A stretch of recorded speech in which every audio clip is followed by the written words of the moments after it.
Brace yourselves, Detroit. As the sun begins to set, two of Woodward Sports' brightest young stars will be taking the mic for a brand new show. Woodward Nights with Booner and Broder. The dog days in Detroit are over, and the boys are unleashed. Join in on the banter and hop on the bandwagon of the #1 night show on the internet. Tune into the Woodward Sports YouTube channel every weeknight from 8 to 10 p.m. Woodward Nights with Booner and Broder.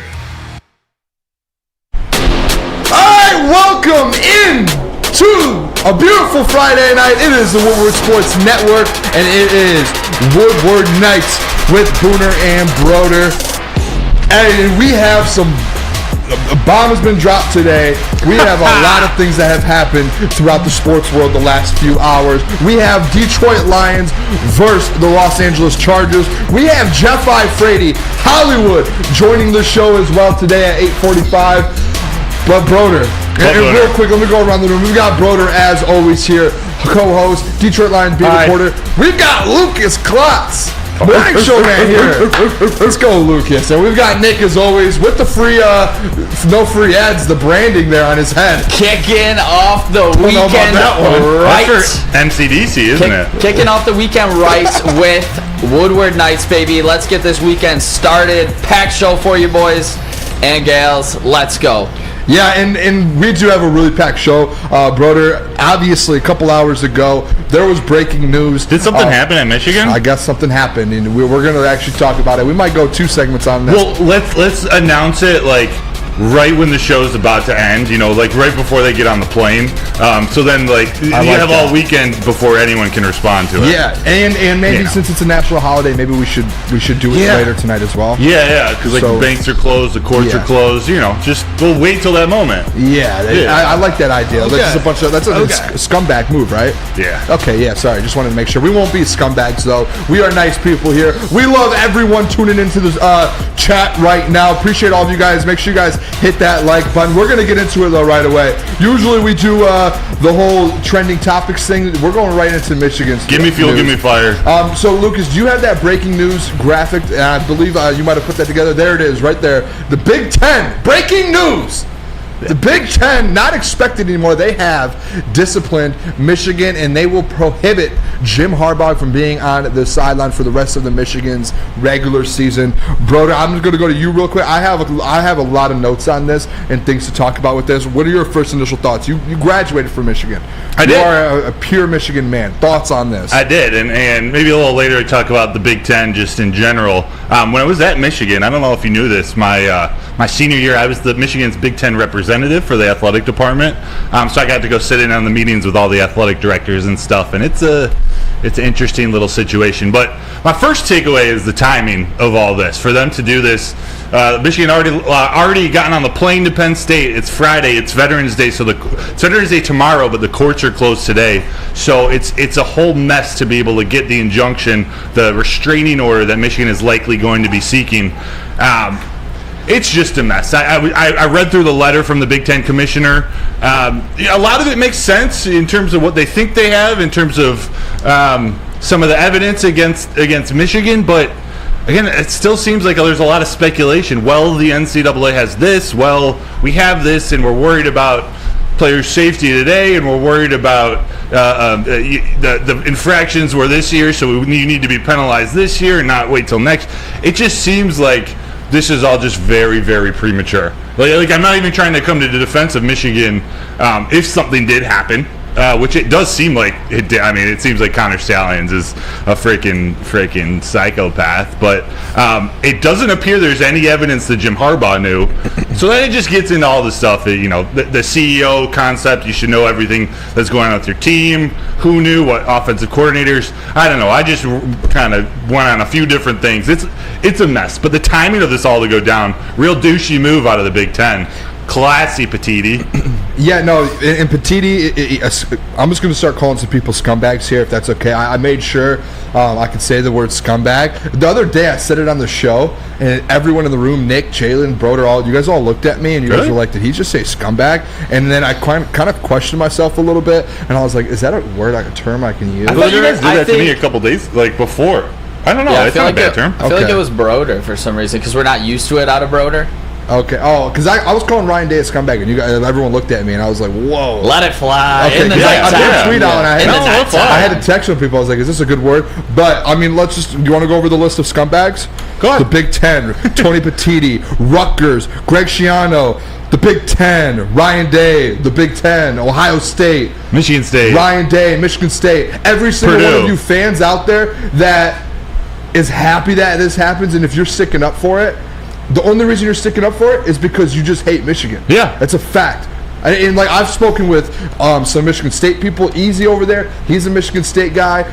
Lucas is an Ohio State guy. Every single person I've spoke with around here is kind of on the side of this is bad from the Big Ten. Yeah. Bad look. And you see people on Twitter, and I don't want to name. I'm not going to name names or kind of go into that because they know who they are. Like Michigan State people and Ohio State people. I have people in my comments like, you know exactly who you are, and the only reason you're standing up for all of this is because you hate you hate Michigan.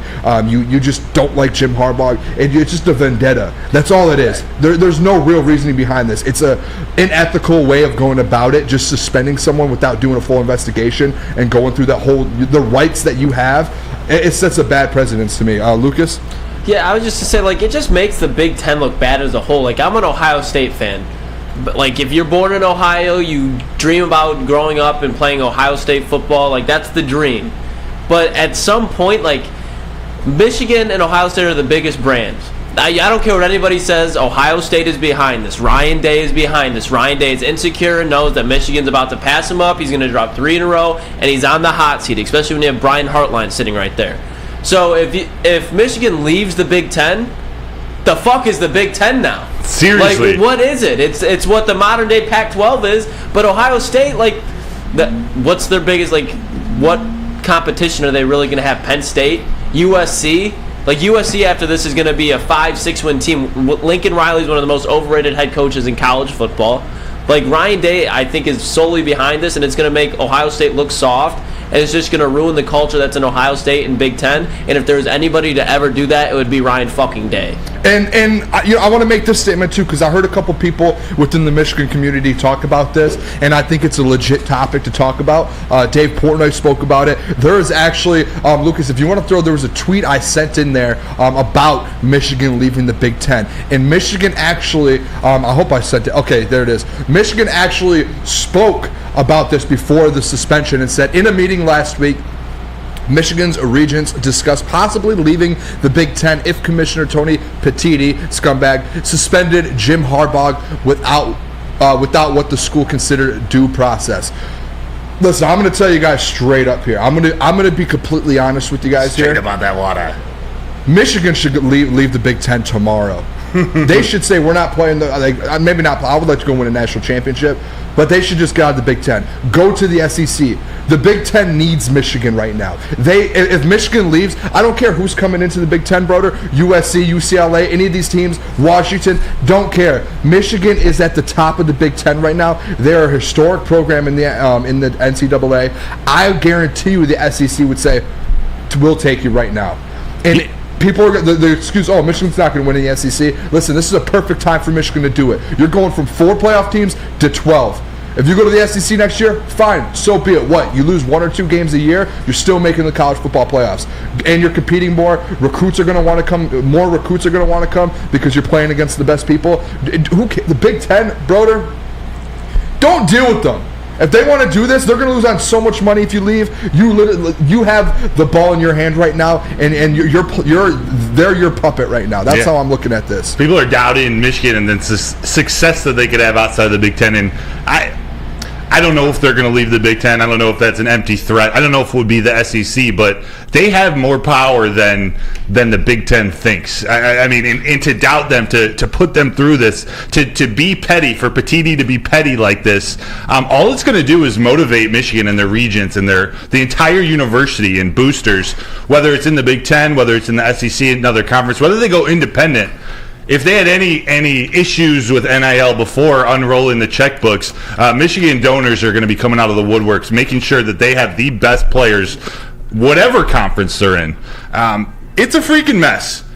It is. It's a mess. Jack Harrington and Booner, they are going to lose 3 to 4 games in the SEC, dude. Hey, Jack, I promise you they would not lose 3 or 4 games in the SEC. If you watch this football team, and everyone's saying it around the country, this is the best team, all-around team in football right now. They're not losing 3 or 4 games in the SEC. And even if they lose 2, the college football playoff expands next year. And they're still This is a perfect time. Michigan's Get out of there. People forget, although they've been down the last couple years, maybe the last, we'll call it, couple decades, Michigan is the biggest brand in college football. It's one of the biggest brands in college sports. Even if there's a down year. No, they are. It's 100% true. Roll Tide. Yeah. Even when you Jordan brand, everything associated with them, it's way bigger than people think outside of just the smaller scope of competition in college football. Michigan's huge, and they're not going to go down easy. And I think this just pisses them off more, motivates them more to fight this.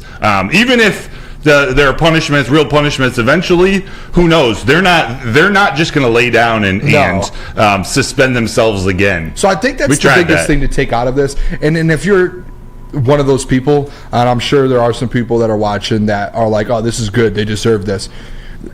Be realistic. Like, take a step back and be realistic. The due process, all of that. Like, you have to go through a process with this. If it happened, okay, Jim Harbaugh gets suspended for 3 games to start next year. There is no way, and the Big Ten even said it themselves, they didn't have enough evidence to be able to. They don't have the evidence. I have a question. They don't have it. So Harbaugh can't coach from the sideline. Is he allowed in a suite up top? I don't know. We were talking about that before. I don't think so. How petty very unlikely. From the language that was in that letter, it does just say he can't coach on the sidelines. My guess is that expands to the booths, but I don't know. It also says not even Jim Harbaugh. It says the U of M football head coach. So why don't they just go be even pettier? Fire Jim Harbaugh, rehire him to some different assistant position, and put some other name as head coach and sit that person. And Jesse in the chat, Jesse, I love you. We exchange messages all the time. You're a great guy, dude. Yeah, you do. Kong Dong But along. to say that the Michigan wouldn't compete in the SEC and they would just get manhandled by Bama and Georgia every year is just wrong. Like, dude, Jesse, you're a football guy. Like, you're a football guy, but you're a Michigan State guy, so you're going to say that. But you're a football guy. You watch these games.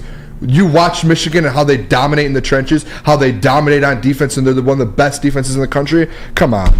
Dude, they're going to compete. They would compete. Come on now. I want to be realistic here tonight. I never thought of John effing Lord in the chat just said it's JMO suspended. Is it similar to feels like it. Could it play out, I should say, like the JMO gambling suspension where the rules change by the time the punishment's over type of deal? I don't know. That's an interesting thought, John. It's going to change because guess what's going to happen next year? There's going to be communications in the helmet. Mm-hmm. So it's going to change. So it's just at this point, it's just I don't even know. I'm mad. We got a couple more graphics though here. Obviously, with this going on, the Michigan team, I'm going to throw it up there. The Michigan teams, they are more motivated than they probably ever have been. If you saw it there, Lucas just threw up. Every single player. You just threw up? Are you okay? Yeah, see if I can read these because I'm so far away right now. Is that J.J. McCarthy, Chris Jenkins, Trevor Keegan? I can't read. These is Frozone, Zach Zinter, Carson Barnhart. Zach Zinter, Carson Barnhart. Last one I can see is Josh Wallace. And then obviously the biggest one. The biggest one of them all. The brand. Suck it. Tom Brady. Listen, I'm telling you guys what, and all of you people who are out there against Michigan and who want to say that this is right and this is what should have been done and they should get more punishment, there's going to be a lot more things I think that come out of this, Broder. And you're a Michigan guy. You kind of know the backing of Michigan.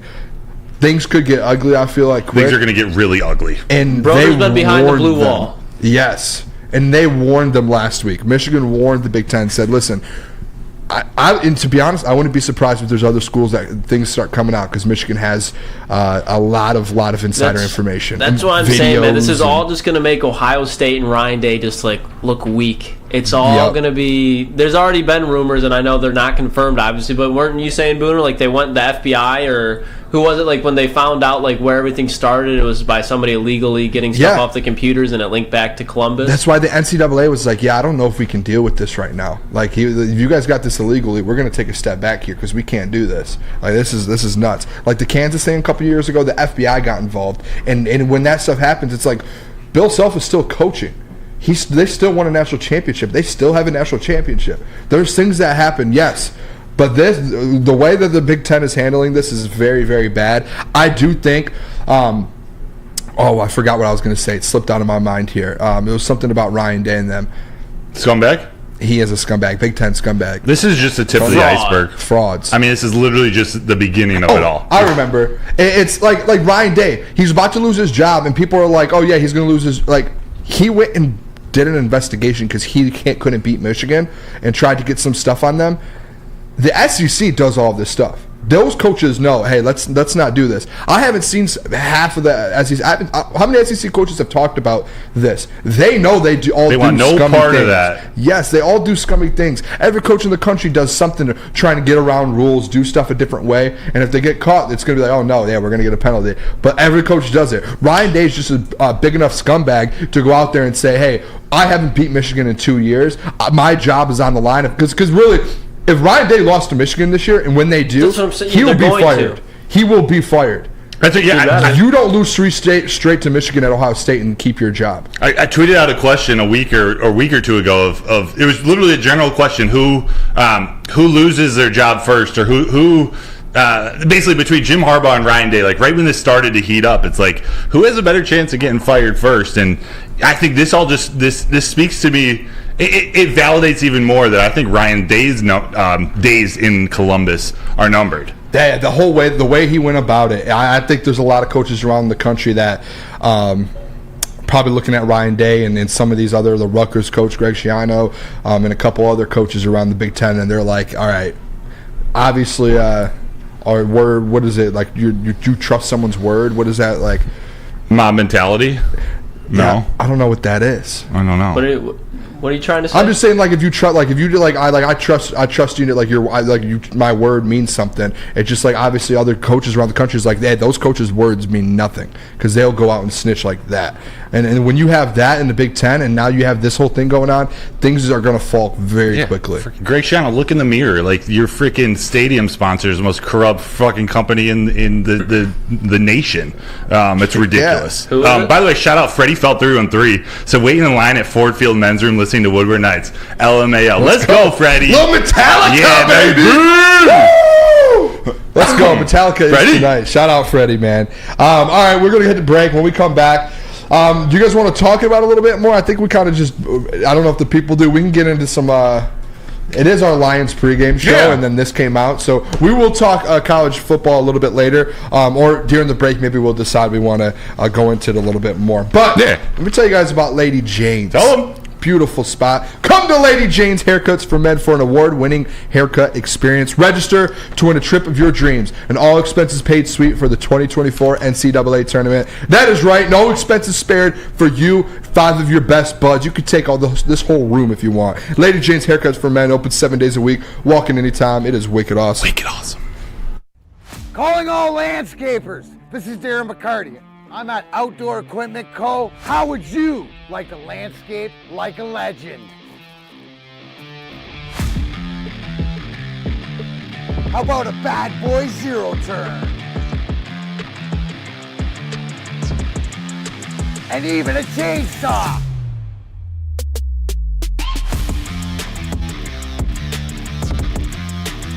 And even a weed whipper. Whether you landscape for your job or landscape for fun, get all your equipment from Outdoor Equip Co., the official equipment provider of Woodward Sports. Michigan grown, family owned. OutdoorEquipCo.com. Now, coming to Woodward Sports, Woodward and Main Street, the Woodward Sports Network Detroit Lions show. Let's go! Catch Gabrielle D. Phillips, Matt Broder, and Terry Foster for all the latest news on your Detroit Lions every week. Only on the Woodward Sports Network YouTube channel and woodwardsports.com. Your home is your most important asset. Flexibility in the sales process is key. When you work with Mark White & Associates, you can cancel at any time, for any reason, without penalty. Speaking of flexibility, check this out. Who you work with matters. Hire the best broker in the game.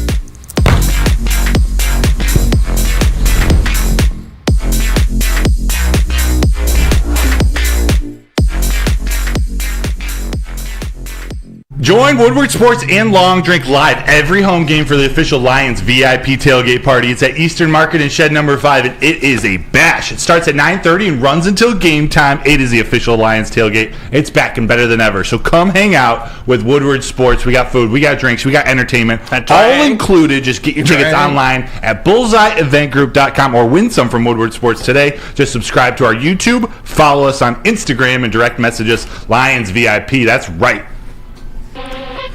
All right, welcome back to the one, the only Woodward Nights with Booner and Broder. Appreciate you guys all locking in with us on the Woodward Sports Network. Everyone in the chat, appreciate you guys all tuning in tonight. I know it's a Friday night.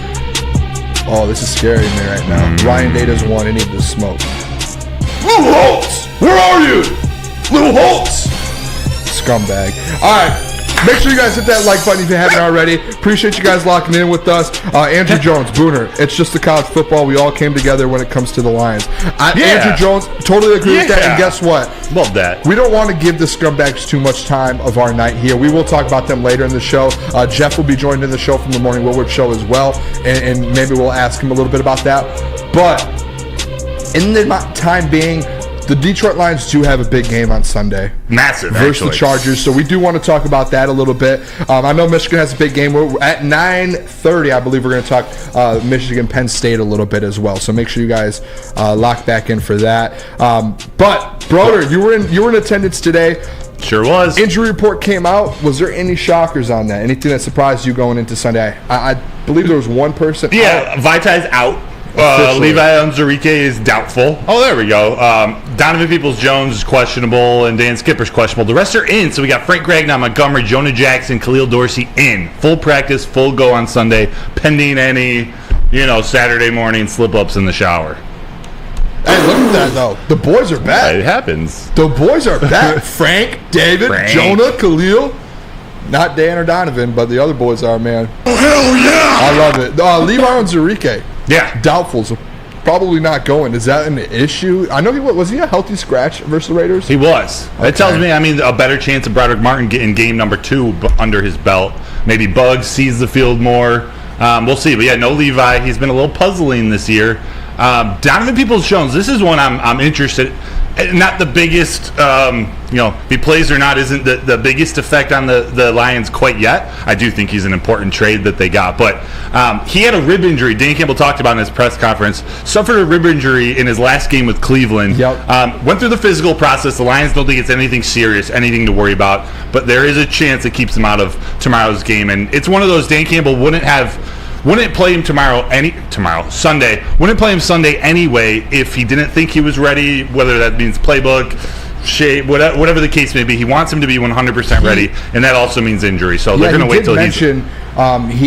They asked him as well, and he did mention that they would like him to play, but with that rib injury, it kind of gives him another week to kind of get within the offense. Yeah. By tomorrow, I think, when do they usually come out with that Saturday report? Is it about 1 o'clock? Or no, it's later. I think it's like 4. If it's at 4, it's going to be later. Okay, so later in the day tomorrow, I think you're going to know whether he's playing or not. Yeah. I think because if he's active tomorrow, I think he's going to go, because when he mentioned that in the press conference, it was basically, he was like, I'm going to speak with Ben, I'm going to speak with the trainer, and I'm going to speak with, I'm going to obviously have this conversation, but we're going to kind of go over that, and we'll let you guys know by tomorrow what the deal is with that. So hopefully he's a go. Yeah. But they do have depth, so do you it's think not that's a a worry. legitimate injury, or do you think they're kind of just like, you could use another week in the playbook? I think it's I do think it's an injury. I think so too. I don't think he would have said that if it wasn't. I'm not sensing the coachmanship, the gamesmanship from Coach Campbell on this one.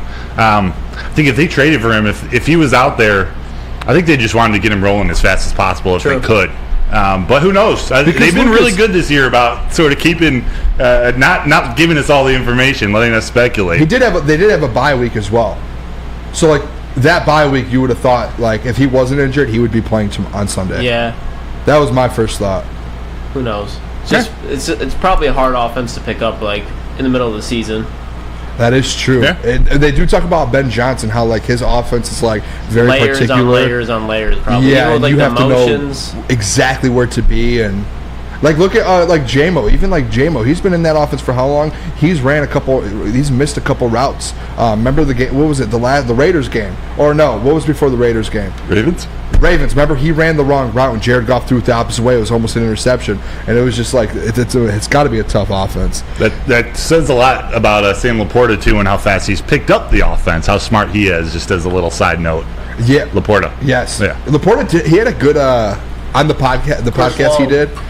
Oh, with Chris Long? The Chris Long one. He did mention that such a good obviously he interview. was his security blanket, but he basically said, he was like, I told Jared Goff, listen, I'm going to be exactly where I need to be every single time. You can trust I'm going to be in the spot, and 2, you can trust I have the hands and I'm not going to drop any passes.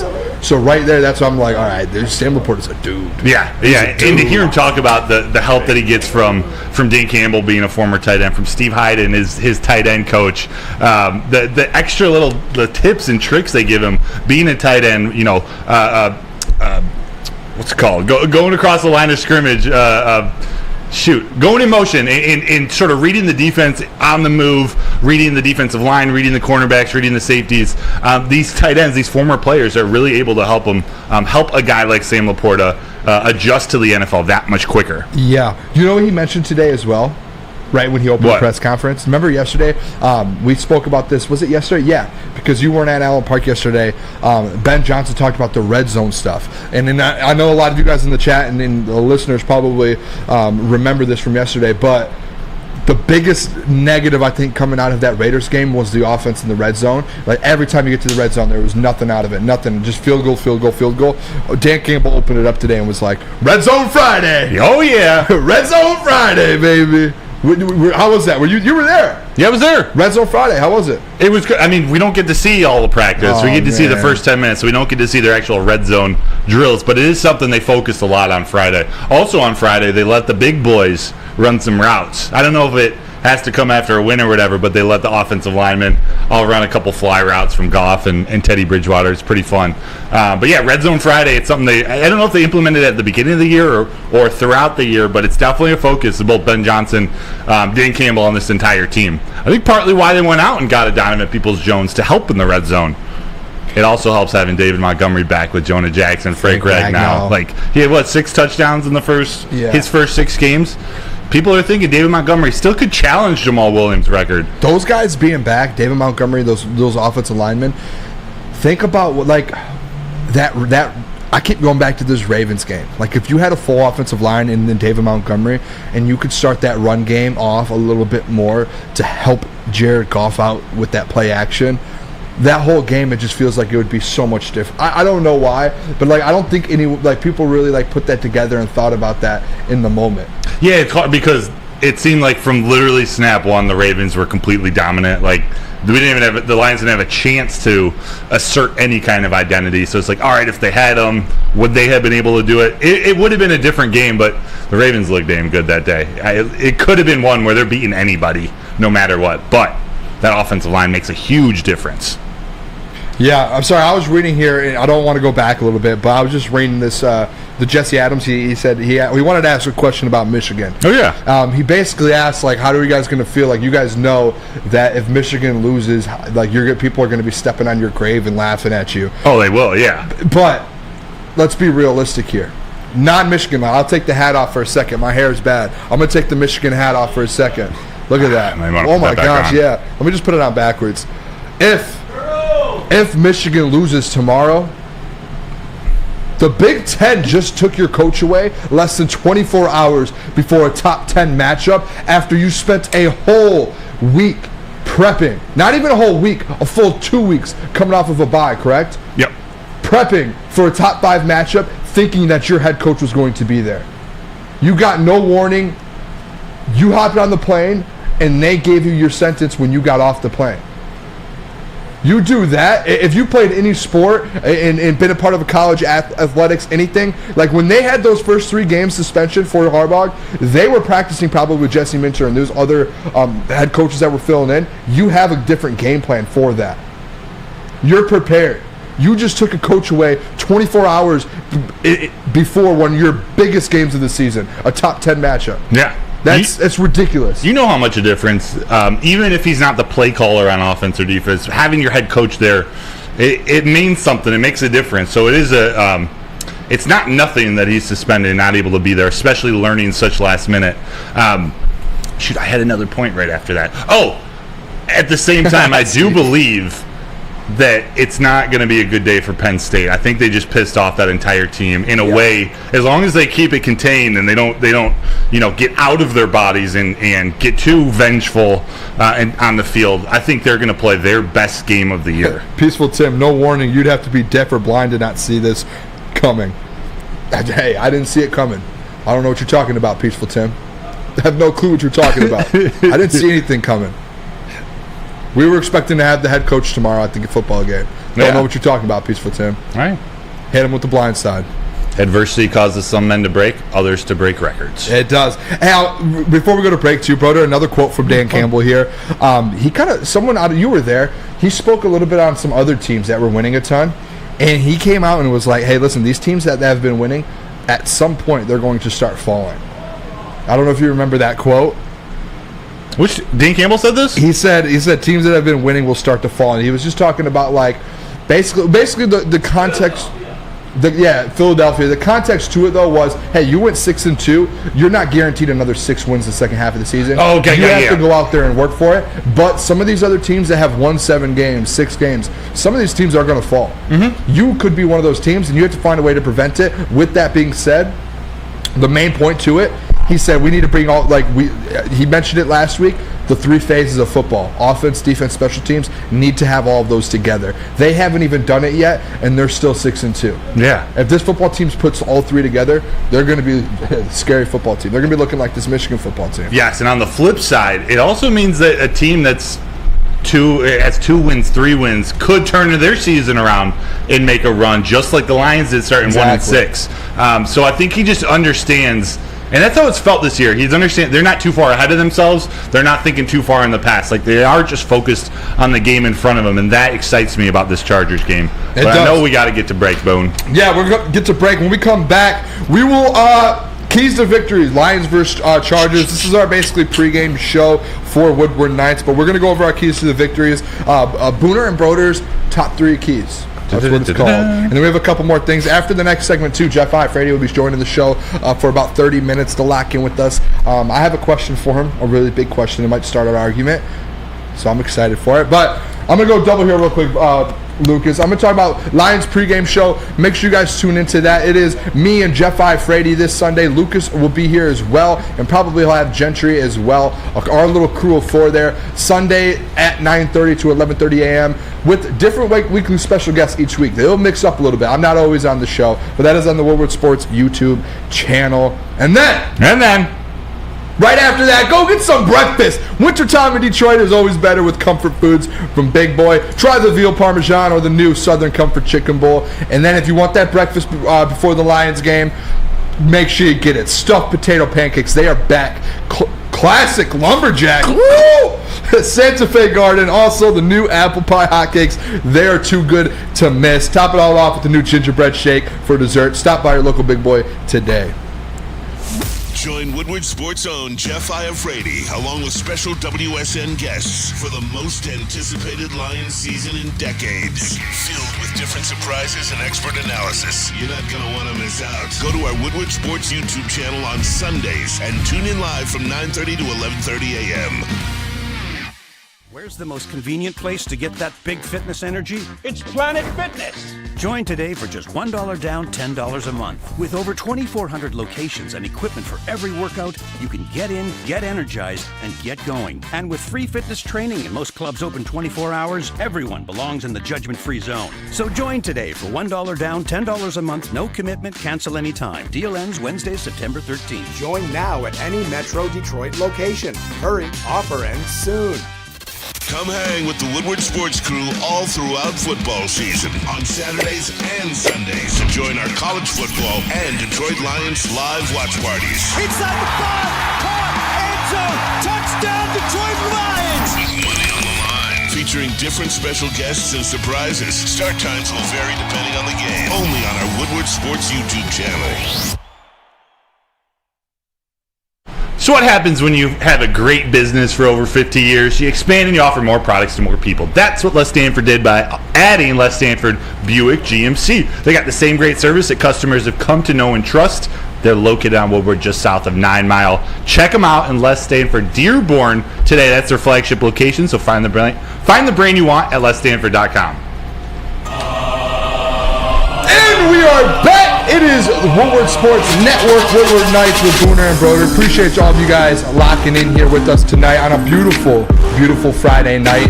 Fall Friday night, right? It's not winter yet. No, it's nice. I was able to just wear my Michigan hoodie in here today. Didn't need a coat. You know what? I wore my Michigan hoodie, and then through our studio here, as you're walking around, there's TVs everywhere, and it plays like our shows and stuff. And I saw a show from yesterday or 2 days ago, and I had the exact same sweatshirt and hat I was wearing when I walked in, and I was like, there's no way I can go double on it. So luckily I had the Hasbulla shirt on under, so I rocked Hasbulla again. And it is a UFC shirt. And I don't know if you guys saw, Lucas got smacked by a UFC fighter today. This actually happened? Do you have the video, Lucas? You can play it. Yeah, I can get it loaded. It was unbelievable. I thought that was all a joke. You actually took a leg kick? Yeah. Or a punch? He did, from Charles Johnson. And great dude, by the way. Came in the back, talked to us for about 20 minutes. Great dude. He fights next week on UFC Fight Night. Where? Detroit? I'm not sure where it's at. Somewhere. No. He trains here in Michigan, though, in Lansing. But he stopped by the studio. I got to talk to him for a little bit. That was pretty sweet. But whenever you have that, Lucas, just let us know. But we're getting into it. Hit that like button if you haven't already. Let's talk Lions, Chargers, Broder. Top 3 keys to the game. Dubs. I'll let you go. I already have my 3. I know you accuse me sometimes of changing my stuff. Yeah. But you go first. I'll let you go. Evidence. Unlike the Big Ten. I don't change my picks. I always have my own here. True. Yep. Okay, key number 1. Key number 1 is Ben Johnson. It's time to unload the bag. You got everyone healthy. You got the offensive line healthy. You got both the running backs. You got Jamison Williams. You might have Donovan Peoples-Jones. Amon-Ra Brown is healthy. He was not healthy on Monday Night Football, we learned. So Ben Johnson, this is time. You're going up against the Chargers, who are known for their offense. They're Justin Herbert, gunslinger. The Lions are for real, though. This is where Ben Johnson goes, and he puts on a show. I'm not even going to talk about job interview. I just think he has all the weapons at his disposal. This offense right now is what he had in his mind all offseason. After they made that David Montgomery signing, that Jahmyr Gibbs draft pick, this right now is what they were thinking. So I don't think there's going to be much time. I don't think he needs much time to get comfortable with this offense. I think he's ready to go. And I know there's got to get into rhythm. The offense has got to figure it out too. But I think this is a Ben Johnson game, and I think they can score a lot of points. Number 1 key to the game for you, Ben Johnson. Yeah. I like that. Yeah. I've gone conservative the last couple of weeks, just talking about controlling the run game, which is important. Stuff like that. But it's time to score. It's time to score some points. And I think when you're playing a team like the Chargers, who have so many different weapons, kind of a counteractive to it. Obviously, if they're putting a ton of points up, you have to as well. Mm-hmm. I know your defense can step up and get stops, and that's what you hope Aaron Glenn does. But you have Amon-Ra Brown, use them. Jahmyr Gibbs, use them. Sam Laporta, David Montgomery, these guys, Josh Reynolds, use them. You have your full bag of tricks now. Go do it. I did see, too, with that, I saw you posted a video of the offensive lineman. Ooh, I literally was just looking at it. You want me to get it? Yeah, you throw that up there? Yes. Yeah. I didn't know if it was... I had mixed emotions about you posting that. Why? To be honest. Why? You gave away a little bit of a game plan. No, this is just You better hope Brandon Staley doesn't see your tweet. Everybody out there knows Penei Sewell is the best athlete over 300 pounds in the NFL. But Broder, they don't know what week they're going to throw it. Now you know that there's going to be a play for the offensive lineman. No. This is just what they do on Fridays. They do it every Friday. They let the offensive lineman run fly drills. You really, when I saw that, my heart dropped. I was Broder's leaking the playbook. Yeah, I was like, Broder just like on the water boy. You gave him the green book. Yeah, check this out. I would have heard from the Lions PR staff. Do you know who before this loaded? By the way, yeah, there's an order. I know that's Sorsdale. This is Skipper. He was moving. I forget who this might be. Sorsdale again or Graham. I know. I just think it's fun watching these big boys. I literally. Is that what's his name? What? The 74. There's Penei. Yodi? Yeah, Yodi was a big man moving right there. Penei looks... he's a natural. Dude. You should have seen... I love that. So, This is actually my favorite. Like that swim move right off the line of scrimmage, dude. Oh That my Sorsdale. God. See, Got a couple Sorsdale of caught it them. at its at the top, at its peak with his hands. I would love to run routes. There was one I because Panay's my guy, I couldn't include it. The last one of the drill, he went and he tried to make a one-handed catch. Don't say it. One-handed catch and he dropped it. He looks so is that good. Panay? If Yeah, he had caught Panay. it would have been a 1 million Dude, plus. he looks like a tight end interaction for sure. Do you know he's 337 pounds? Oh my God. I mean, when you say it, like it doesn't really like when you think about how big of a man he is. Right. What's crazier is I think he's like my age, which is even crazier to think about. Actually, But might be right. to think when you're like he's 337 pounds, you think about it, it's like yeah, he probably is. Like, Ali McNeil slimmed down to 305. Add 30 pounds to that, 32 pounds to that. It's wild. Wild. Booner, what are some of your keys to the game? Yeah. Or were you hinting at his offensive line or No, I Ben wasn't. being in his bag? Well, actually, one of them is offensive line. Now, I'll save that for my second one. First one, I'm going to go with the Booner special. I say this every time to win the game. It's more important in this game. The turnovers. I put it in all caps. Turnovers, turnovers, turnovers. Win the turnover battle. The Chargers, Broder, have a +9 turnover differential. I believe is second in the NFL right now. The Detroit Lions, 0. They have a 0 turnover differential. Nothing. Obviously, they've had some, but they haven't moved that needle yet. Last year, I believe they were like +6, +7. Like they were up in the positives last year, and that was kind of because of that 8-2 end of the season. They had a ton of takeaways, and They Jared started Goff this was season in a hole a little bit, and they brought it back I believe to they were 0. like -6 right away or something the first couple weeks. So that's to me. You guys probably get tired of hearing me say that week after week. I truly believe in the NFL. That's the thing. And Lucas played high-level college football, and he probably would say the same thing. To where if your quarterback goes out there and gives the ball away 2 or 3 times, and your defense doesn't give you an extra possession or two, with like the game's over. You can't afford, especially in a game like this when it's going to probably be a shootout. You can't afford to lose 2 or 3 possessions to a team that if you're in a shootout, like you're just giving them that much more of a chance. You can't afford it. You also can't afford to give Justin Herbert the ball any more than he has to, as long as he's not turning the ball over. But number two, special teams. I'm going to go. I haven't used this one yet, but I think special teams is going to be huge, both from a field position standpoint, using Jack Fox. Like he's been punting really well, pinning Justin Herbert down there, pinning that offense, so they have a really long field to go and put up points, whether that's a field goal or a touchdown. I think it's going to be important. I also think it's a big game for Khalif Raymond. Dan Campbell was talking about him earlier in the week, like, oh man, he's close. Like we got to get him to break one, or one more little thing needs to go right on special teams, and he's gone. And lastly, on the Chargers, I want to make sure I got his first name right. Darius Douglas. He had the punt return on Monday. He's a sneaky receiver for them. He can fly, and I don't know how much he's going to be involved in the offense. I think he should be more now with Mike Williams out. But on special teams, he's a guy you need to account for, whether that means not punting the ball to him, kicking it out of the end zone, whatever you got to do. Special teams. Think about this, though. I didn't even think about it. That's a great point. I know. What are the special teams? That kickoff team. They're like one of their biggest things they do is they don't like to do touchbacks because they talked about it. No, the Lions. Oh yeah, because they've talked about it before. The special teams coordinator. Dave Phipp. Phipp. Yeah, he spoke about it to where we feel like we can pin them within the 25 every single time. So we're not going to – and if you guys watch Lions games, like I know Spenny did the touchback thing a couple times, and it did happen. But the Lions typically, if you watch them after to score, they usually kick it at like the 1 or there because they feel like they can contain. This is a game where it's like, no, just kick it out of the end zone. Don't give that man a chance. But they have Trevor Nowatzki now. I love Trevor shot out, but I don't give it to the man. Don't give it to Darius. You don't want to. It's like people like probably would rather not give it to Khalif Raymond. You know, like that.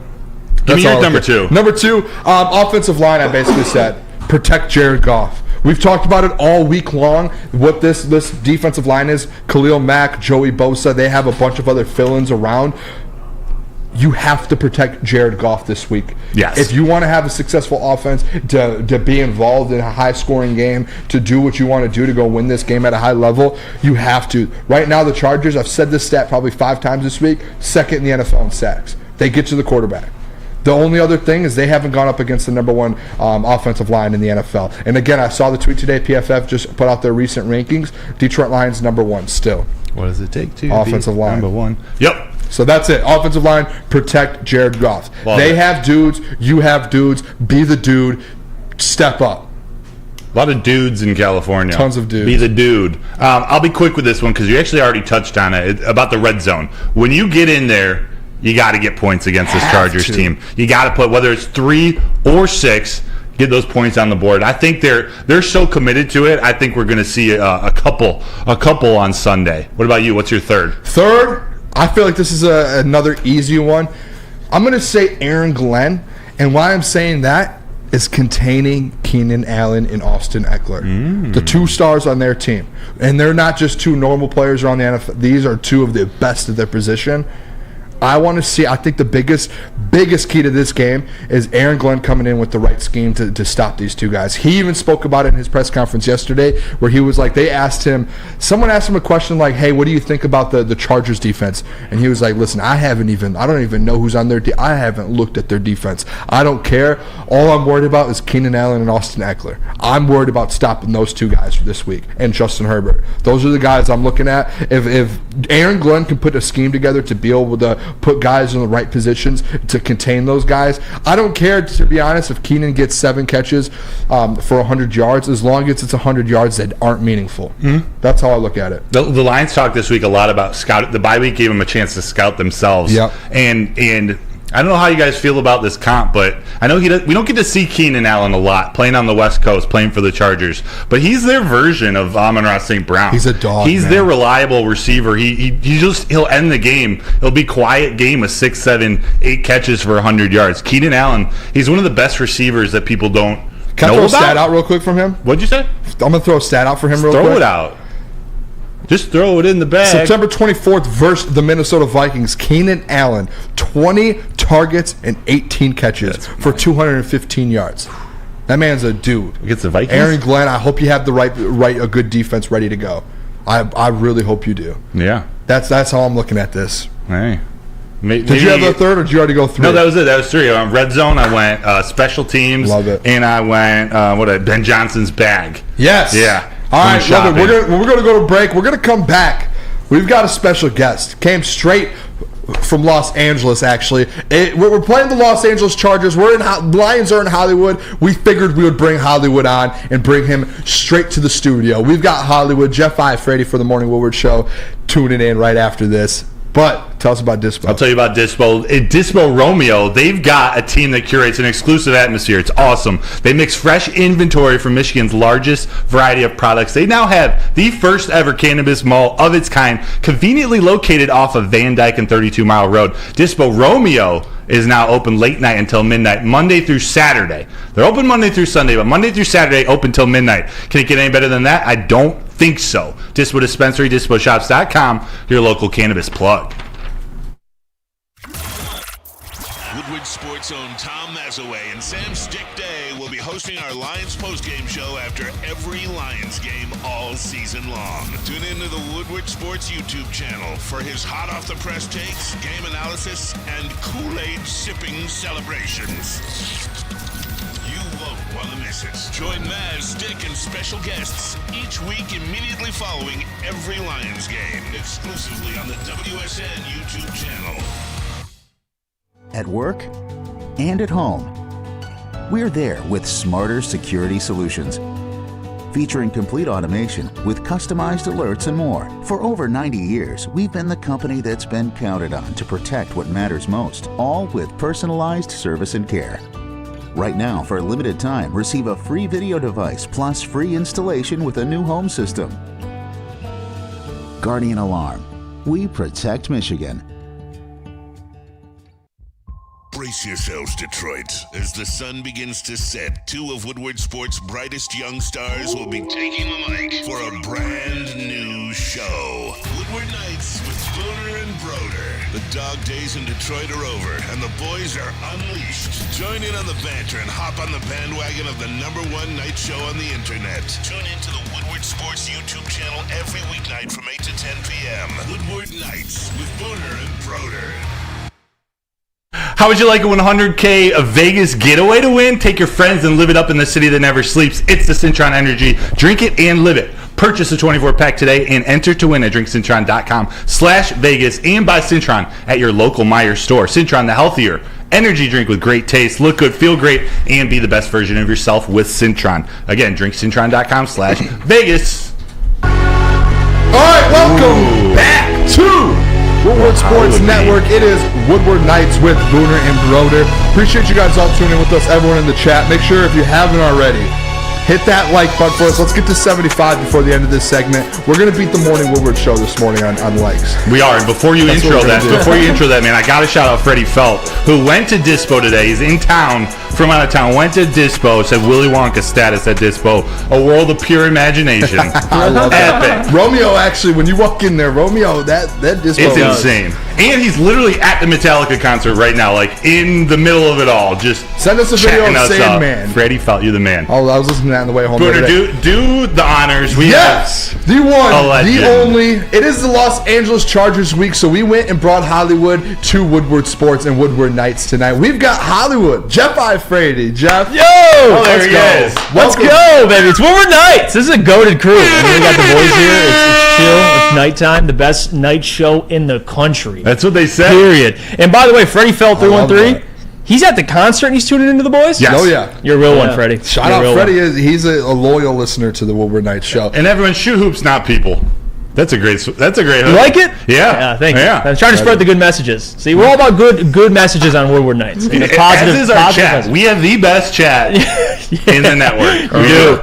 I don't know. Jeff's positivity, I love it tonight. He's coming. But I love it. Jeff's giving us. I know he's giving you some chances too. Like I sort of got my start a little bit on the Morning Woodward show with Jeff and Adam and Flannel and everybody. So I don't know. It's just But I'm thankful. Dude, and that's what it's all about. I mean, I got my start. Stick helped me out, so I think that's the best thing to do. Yeah. Like Stick, Adam, those guys, they help me. So therefore, you got to help the boys, dude. Boys got to eat. You know what I mean? Boys got to eat. Let's go. Especially if they're talented. They definitely got to eat. Feast. Are you saying we're talented? Hell yeah. Broder is at least. All right, appreciate that. I know, Booner, you're kind of in. No, I'm just joking. You're in like the middle phase. We're figuring you out, Booner. Last week, Lucas gave me like a 62 2K rating when it comes to Woodward. Wait, he gave you a rate? What was your guys' rating? I gave you an 86. I gave Jalen an 82 and Broder an 87. Yeah, it was totally fair. Yeah, it was fair. What was my rating in here? If you took the free ads hat off. You didn't mention mine, so the mustache was 100. It was the only 100 he gave out, I'm sure. That's got to be a thing. Nick, I'm giving you a 94, man. You kill it. Let's go. The mustache game from Broder and Nick got to give him at least 10 more overalls. Shout out, has to. Shout out. You guys will see me pull up on Monday with the mustache. I'm gonna get 10 more. You guys should twin one day. I'm gonna spend my VC on a mustache, man. That's tough. Hey, it's expensive now with a VC. It is. It's pay to play on 2K. I'll tell you what. Is it? Going to that park ain't easy. That's true. Fellas. Jeff. Yep. Lions, Chargers. Let's get into this real quick. First question, actually, we're going to have you on for 2 segments, if that's okay. I want to ask you a question here. Me and you have gotten into a lot of back and forths off air. Even when I filled in for Flannel a couple times, we went at it a lot. And it all. You know, by the way, we argue, and then at the end we're like, "Wait, we agree." That's what I hate about arguing. I don't know if you feel this way, Broder, with him. You'll argue with him, and you're like, "Dude, we agree." Mm-hmm. I don't know if that's like a little like a Stephen A. in me. I like to just get after it. I guess so. You know what I mean? Sometimes I like to lock up and get a little gritty. That's all it is. Jesus. I don't care what the end result is, but. Jeff, the main argument me and you have had, and we actually didn't really agree much on this, I feel like, but the Lions ceiling. Detroit Lions ceiling. Yeah. I want to see, I know some people might tune into the Morning Woodward show, but for those who just watch our show and don't watch your show, you guys should go watch Morning Woodward show, by the way. If you have, I don't know how many people we have that don't already. Most of them probably do. But we have a lot of the same audience, too. We do, it's good. Which is great. Smart people. Where is your ceiling now with the Detroit Lions? Has it moved since the trade deadline? Well, here's the thing, Booner, and I think this is where we had a little bit of a miscommunication, okay? Ceiling, in the way you explained it to me, which is fair. This is the NFL. Anything could happen. And if you're asking me what's the ceiling of this team, well, of course, depending on who they match up with, if they make an NFC Championship game, I'm not going to say I'm shocked. Now, but let me tell you one thing, though. Before the season, and for my lifetime, all I've asked for is a playoff win. That's all I've asked for. And to be honest with you, if you look at the NFC, with this Lions team. It is wide open. I'm not going to say I'd be shocked if they made the NFC Championship game. I just don't know if at this point I can say definitively, especially if they have the number 2 seed, that they can go on the road and beat Philly, and they'll probably have a higher seed, than the San Francisco 49ers. But Philly, I'm iffy on. That's my only struggle with. You say the ceiling could be NFC Championship, Super Bowl. For me, it's just playoff win, and that's okay. That's okay. If you win a playoff game, so do you think? I'm cool with it. My question to me, because I've trademarked this saying. Iffy on Philly. Yes, I've trademarked this saying, but there is a path, the Booner path. There is a path to the Super Bowl, but there's a path to the NFC Championship game. Okay. And we talked about this the other day. Now, Jeff, I think there's a difference between your expectation and a ceiling. Yeah. Because yes or no, is there a path to the NFC Championship? There is, and that's if you want to break bread here. I'll tell you this: ceiling NFC Championship, NFC Championship game, 100%. I'll tell you that. Okay. But if for me at least, I don't know, and there might be people out there that believe they can beat Philly, and Philly does have weaknesses. That secondary is still questionable. I'll give you that. But even the 49ers, man, I know people have written them off. Yeah. I'm not writing them off, especially come postseason time. So there's a lot of things there. I would have picked. Listen, the 49ers would have beat the Eagles last year if Brock didn't get hurt, and that's fair. I'm with that a little bit. I just think there's a chance, and I think the Lions. I actually saw PFF put out something for the AFC, a percentage of the percentage for each team to get the home field advantage through the playoffs. They didn't put one out for the NFC yet, and I've been waiting for it to come out because I'm interested to see kind of what the Lions would be at, because when you do break it down, they have the easiest schedule. They do. And these other teams, it's not like they just have an average schedule. They all have tough schedules. They go through a gauntlet, and they play each other as well. Mm-hmm. So these teams are going to lose. I'm in that boat to where the path, and when I keep saying the path, Jeff, I explained it on the show a couple days ago, to where if you could just somehow just get that 2 seed, you're automatically guaranteed 2 playoff games at home. Like, obviously you have to win, but I'm just saying, like, if you win, you're guaranteed a second playoff game at home. Whether you're playing the 49ers or the Saints or the Seahawks at home, I don't see, like, the Lions almost would be favored at home versus these teams. You're right, and what would change my ceiling, of course, is if they get the 1 seed, guys. Like, if all roads lead through Detroit, I'm willing to hop on board and say, yeah, NFC Championship game, if it's at Ford Field, like, now we're talking. But even if they win a playoff game, which, if let's say right now, and I know it's Minnesota, like, they'll beat Minnesota, and they should, and they'll win a playoff game. Everybody will kumbaya, and everyone will be happy. But you're talking Dallas, Seattle, and listen, me and Lucas crapping on the Cowboys a lot. We don't believe in them. That's fair. But those teams, most would say, right in the same tier as the Lions. Yeah. Like, I won't even say, and I don't know how you feel about this, you two, the Seattle Seahawks isn't a gimme either. No, not at all. Like, that, like, you're talking, even if it's at Ford Field, Booner, they beat them this year, and they beat them last year. Yeah, but I don't think a second-round matchup is a gimme, even if it's like the same. I think it's a playoff game at the end of the day. I don't think a Seahawks game is a gimme, but if you lost 2 games to them already, and both games were, like, the one game just came down to a coin toss, and at the end of the day, Jeff, you had 3 turnovers to their 0, and you lost in overtime to where whoever got that ball was going to go score. If the Lions got the coin toss, there was no doubt. Both defenses were getting demolished. So that's where I'm comfortable saying, like, if they have a second-round matchup versus the Seahawks, give me the Lions all day. Give me the Lions. There's no way they're losing 3 straight at home to the Seattle Seahawks after just having 3 turnovers. And if you're in the playoffs, Dan Campbell will have those boys ready.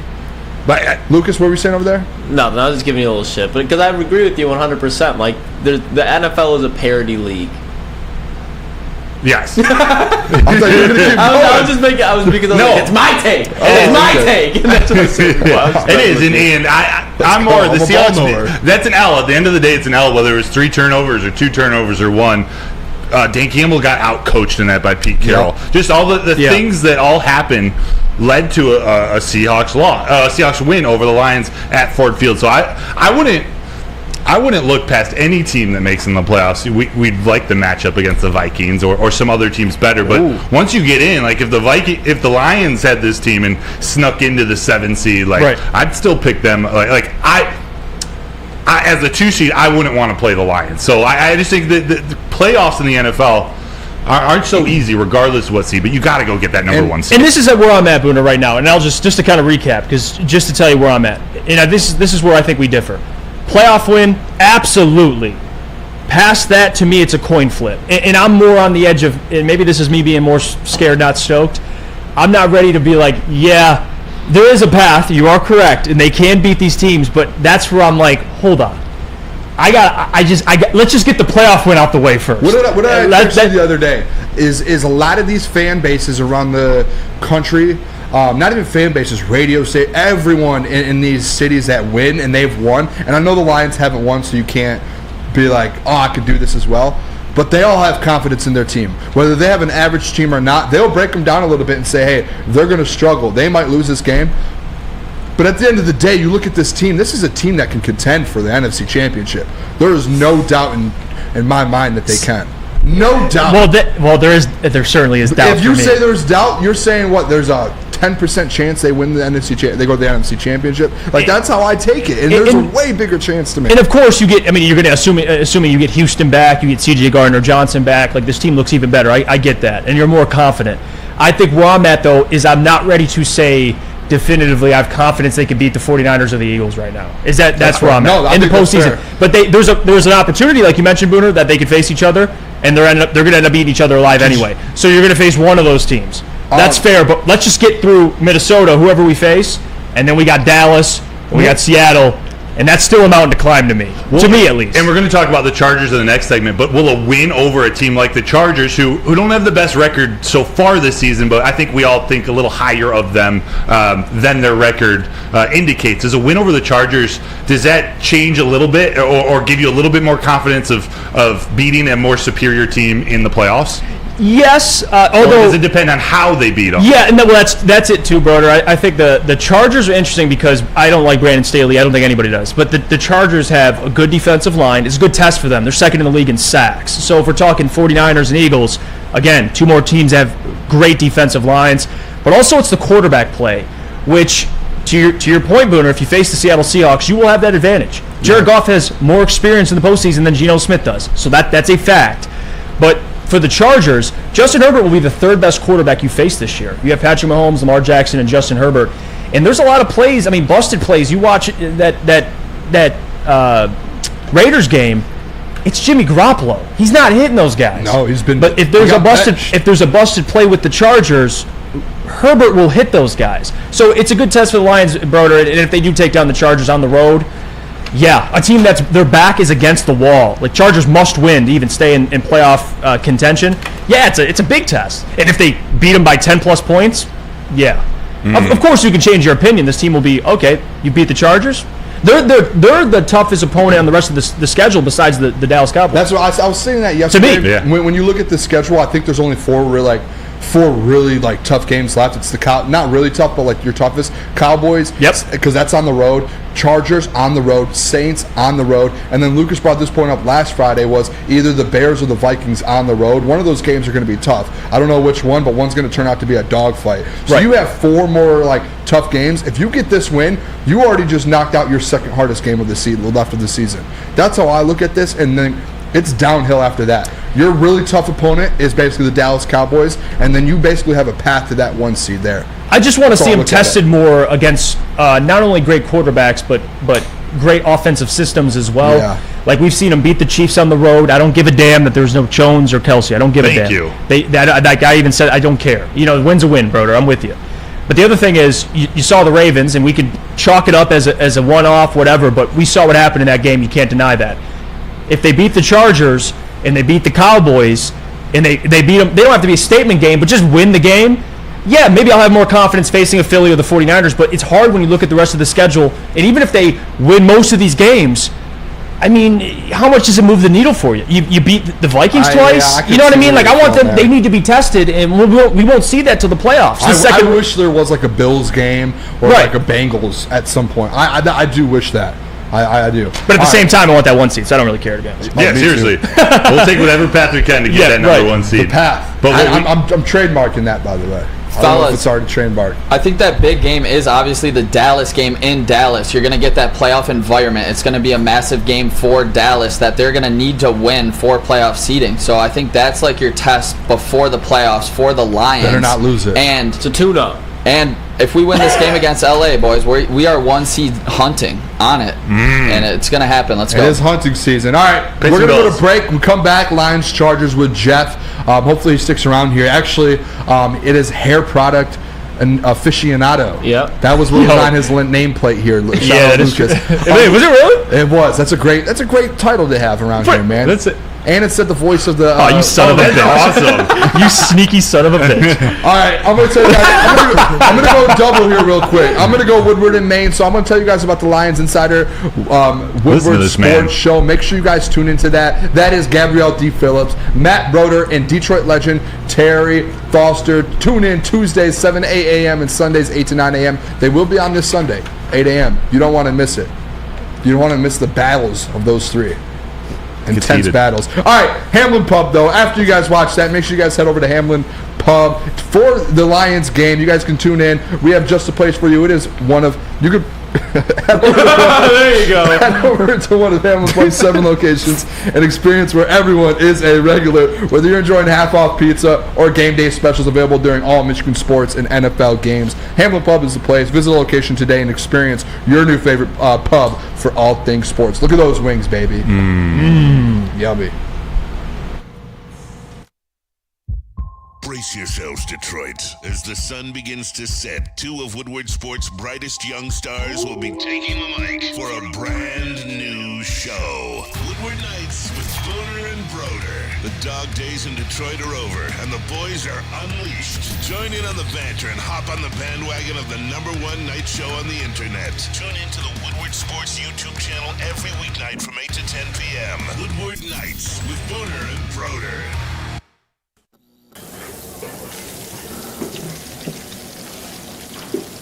Burgers and chicken sandwiches are taking over at Big Boy. Try our new pretzel bacon cheeseburger. Turn up the heat with Bob's Hot Chicken Sandwich. Upgrade those regular fries with our chili cheese fries or loaded baked potato fries. Hit your sweet tooth with funnel cake fries or Reese's chocolate peanut butter thunder cake. Load up on all your favorites today at Big Boy. Brace yourselves, Detroit. As the sun begins to set, 2 of Woodward Sports' brightest young stars will be taking the mic for a brand new show. Woodward Nights with Booner and Broder. The dog days in Detroit are over, and the boys are unleashed. Join in on the banter and hop on the bandwagon of the #1 night show on the internet. Tune into the Woodward Sports YouTube channel every weeknight from 8 to 10 p.m. Woodward Nights with Booner and Broder. Do you have football in the brain? Fall ushers in college and professional football, and this year is awesome. Fall is also the perfect time to shop for your home and auto insurance, so do it like a pro with Swiss Insurance. They cover Woodward Sports Network, and they should be covering you too. So ask for Mark. Right in the middle of the read, a little cough there. Ask for Mark at Swiss Insurance today at SwissINS.com. I'm going to do it again, or call 248-800-4177. Finish. There you go. Way to finish. All right, we are back. Hey, we are 0 for 2 on our last 2 reads here. We are on a... I'm not going to say that joke, actually. I'm not going to say it. All right, we're all 0 for 2, though. We're missing shots right now. Welcome back to Woodward Nights with Booner and Broder on the Woodward Sports Network. If you guys haven't yet, hit that like button for us. Let's get over 75 likes here before 9:15. We're chasing down the Morning Woodward Show. Actually, we're chasing as well. You know what we've been doing the last couple nights? We've been chasing down the heavyweights and their likes every day. Hey, Broder and Booner are coming. We're making our way. We're making our way downtown. Pause. What? Pause on that. Downtown. I see what you did there. A little Terry Crews action. Oh yeah. Yeah, my favorite thing about Terry Crews is in The Longest Yard. I got burgers. I got shakes. You guys know what I'm talking about? Yeah, on the basketball court. Yeah. Oh, yeah. Have you not seen The Longest Yard, Jeff? I have. Yeah. Okay. Well, I have. I know you're a guy that doesn't see movies. I've seen Step Brothers.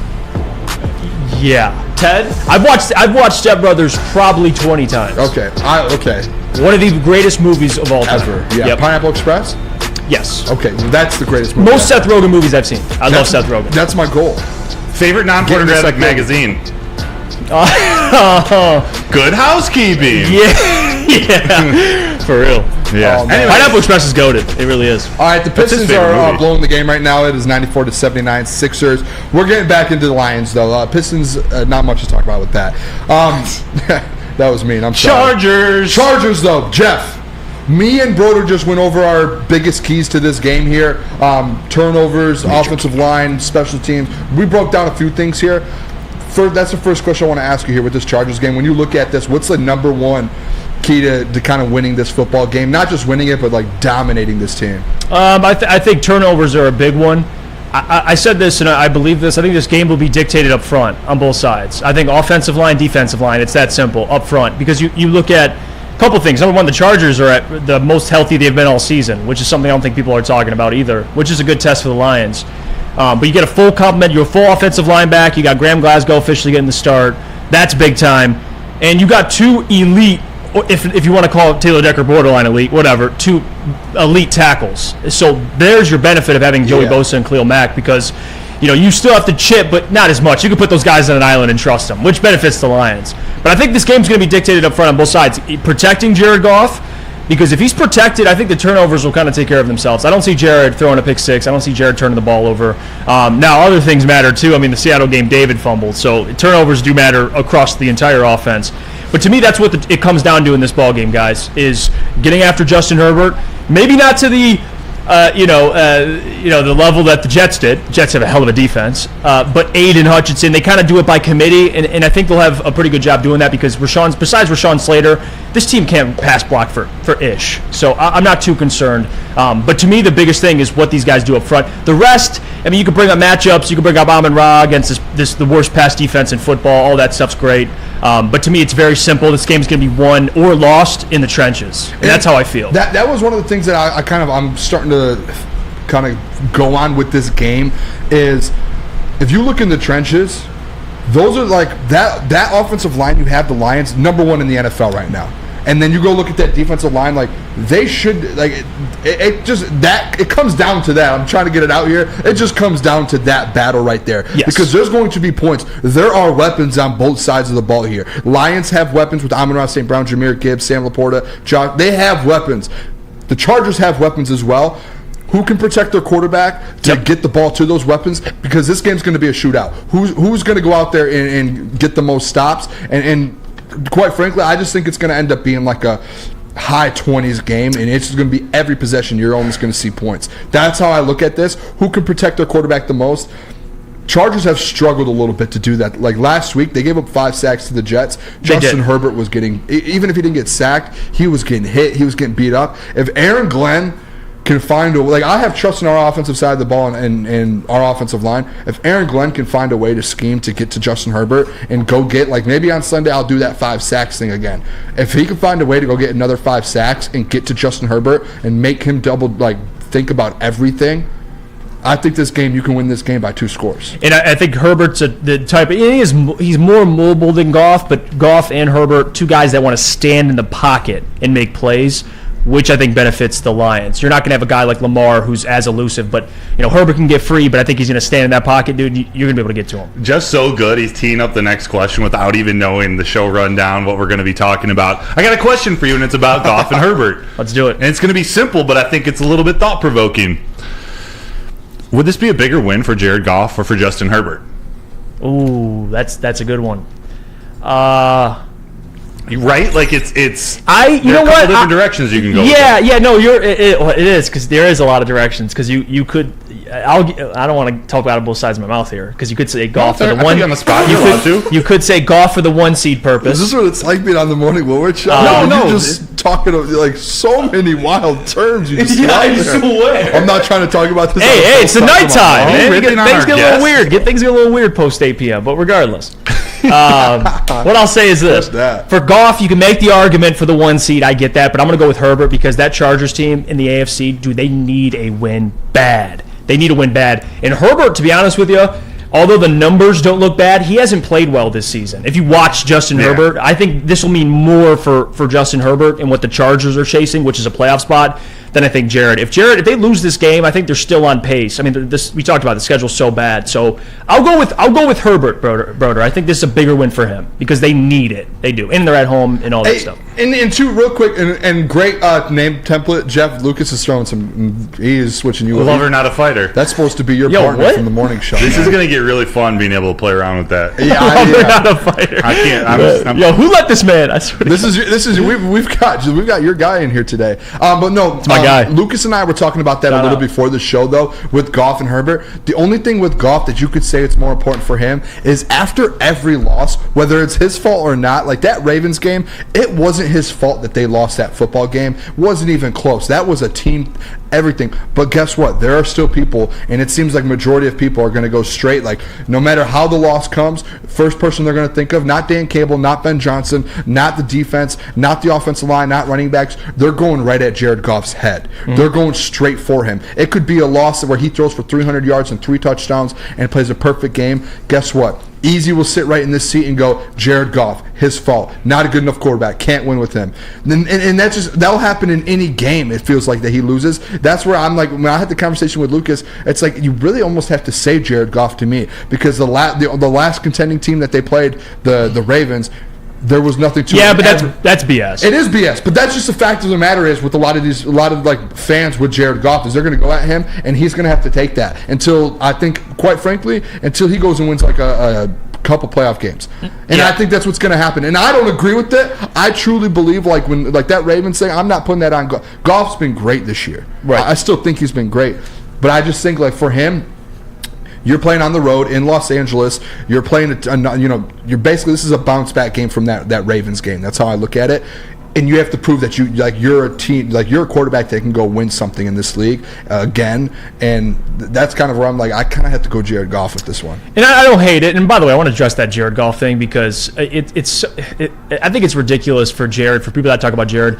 The only thing he has to prove, and this is a great thing, he can win a Super Bowl. How many quarterbacks in the NFL can you say that about? There's quarterbacks you look at, and they just have to prove they can get you to the playoffs.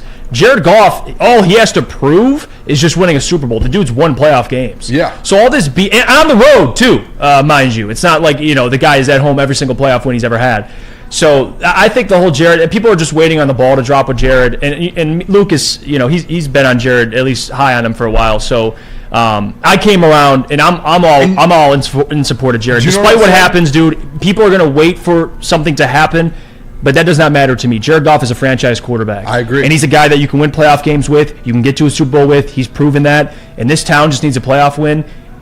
Detroit's lucky to have a quarterback like Jared Goff. Broder is loving that right now. They really are. I said this a couple weeks ago. We talked about Jared Goff's contract. I said, all right, I'm in full belief that he's that guy going forward right now. Like, you have to roll with him.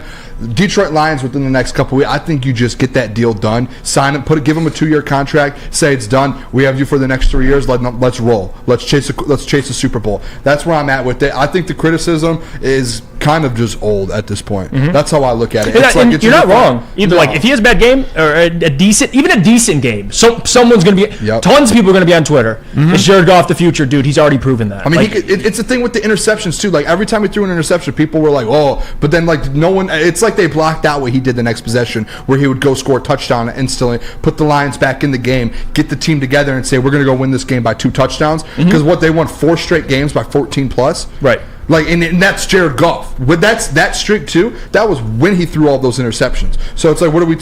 Now for me, and I've always said for Jared, it's about winning in the postseason. But guys, he's done it. Like so for me, pay him. I'm cool with that. We don't know, and by the way, I was a huge fan of Hendon Hooker coming out of college. We don't even know what he is in the NFL. We don't. So for people that are like, well, Hendon's coming up, do we know he's coming up?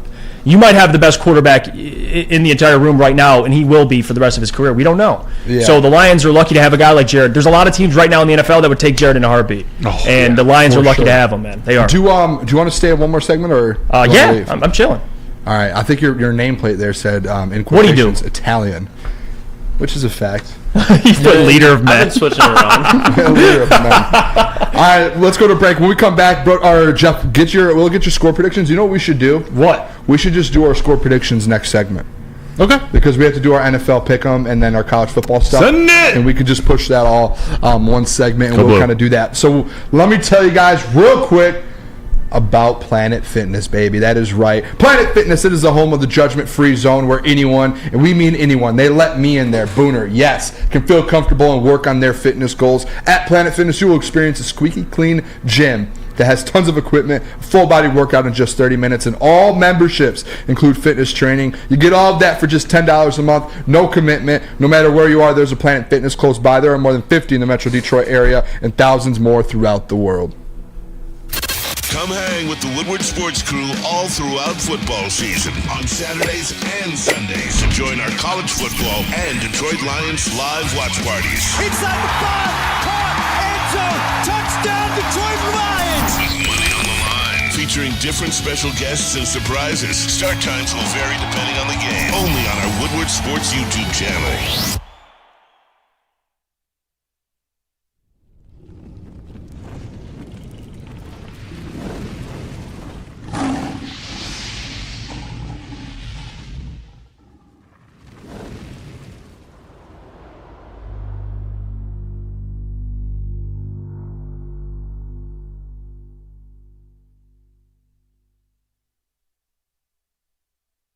Now, coming to Woodward Sports, Woodward and Main Street, the Woodward Sports Network Detroit Lions show. Let's go! Catch Gabrielle D. Phillips, Matt Broder, and Terry Foster for all the latest news on your Detroit Lions every week. Only on the Woodward Sports Network YouTube channel and woodwardsports.com. When it comes to your pet, don't settle. Give your pet the best. That means going to Premier Pet Supply. It's hands down Michigan's best pet store. They're family owned and operated for over 30 years. They got 13 Metro Detroit locations, over 60 brands of food, the lowest prices, and curbside home delivery. Premier Pet Supply. Give your pet the best at www.premierpetsupply.com. Welcome back to the Woodward Sports Network. It is Woodward Nights with Booner and Broder. By the time you learn the name of the show. I almost said it's Booner and Broder with Woodward Nights. I went backwards with that one, man. But we appreciate you guys all tuning in with us. We have Hollywood Jeff Iafredi here in the studio, hanging out with us tonight, talking some Lions. Make sure you guys can hit that like button. Let's get the likes up, though. We're trying to get 100 here. We're trying to beat the heavyweights out in likes. I don't know what they were at. I don't know. We'll have to get that checked out here. But appreciate you guys. Share the show with someone. Tell a friend about the show. Put it on social media. We're going to get into this, though. Score predictions for Detroit Lions versus the Chargers. Everyone in the chat, start throwing your score predictions in there. We'll read a couple of them off. Want to see kind of where the people stand on that. But we'll go around the room here and give them out. Also, Jeff, how do you feel being around so many bees? Oh. We got Booner and Broder. What other bees are there? That's actually it for the night. I have a slight bit of anxiety. Gotcha. I just got it. Bees. Okay. I'm doing good. See? Yeah, but the distance is key. You know what I mean? They got, the Airbnb. Real quick, can I shout someone out? That is Jesus. Can I shout someone out? Clue, Mac. Who? Shout out my mom. Happy birthday, my mom. Hey! I just remembered it. Mama Booner. I talked to her today, but I just remembered it for the show. Happy birthday, Mama Booner. Happy birthday. I'm going to get some breakfast with my mom in the morning. Big time. Shout out Mama Boone. What a son. Thank you. What a son. Appreciate that. Did you pick like 2 or 3 different restaurants just in case like the top one doesn't work out? I'll just let her pick. Where do we want me to meet you at? Good. We'll do That's it. a subtle little jab. Was it? Yeah. Oh, I see what you're saying. Okay. Yeah. Dude, Broder, I swear to God, most of these go over my head, dude. He's witty. He is. He's a witty guy. So, do you see the Lions playing California Love today? I did. To get warmed up. Yep. They're winning. Yeah, they're winning. This is a big one. They're going to dominate. Nick, let's start with you. Score prediction for the Detroit Lions versus Chargers. We'll go around the room here. Let's do it. Last time the Lions went on the road in a big game, it was the Ravens game, and I picked against them, and it's not happening again. I am going with your Lions, your Detroit Lions, 31-27. I think this is going to be an offensive matchup. We're going to come out on top. I think Laporta is going to be huge on his quick releases coming off so Goff doesn't get pressured by those 2 elite defensive ends on the Chargers. He's got to be ready for quick passes coming out from Goff. He's going to be a big key reason why the Detroit Lions get the win 31-27 in LA. Boom. I like that. That's a great breakdown. Lucas, where you at with this game? I'm Have you saying done score Lions predictions 30. already? What's up? Have you done them this morning? Yeah. I'm sticking with the same one. I'm saying Lions 34, Chargers 24. I think the game could be close at first, especially with the Chargers' offense. They're going to be pretty scripted, I'm assuming, as far as their game plan, but there's going to be a time where I think either Justin Herbert throws an interception or Aiden Hutchinson or somebody on the defensive line forces a fumble. I see at least 2 turnovers for the Chargers. I just think they're down a bunch of weapons. They're going to need to put up a bunch of points, so they're going to be taking big shots. I think possibly a pick from Kirby Joseph again, even Brian Branch.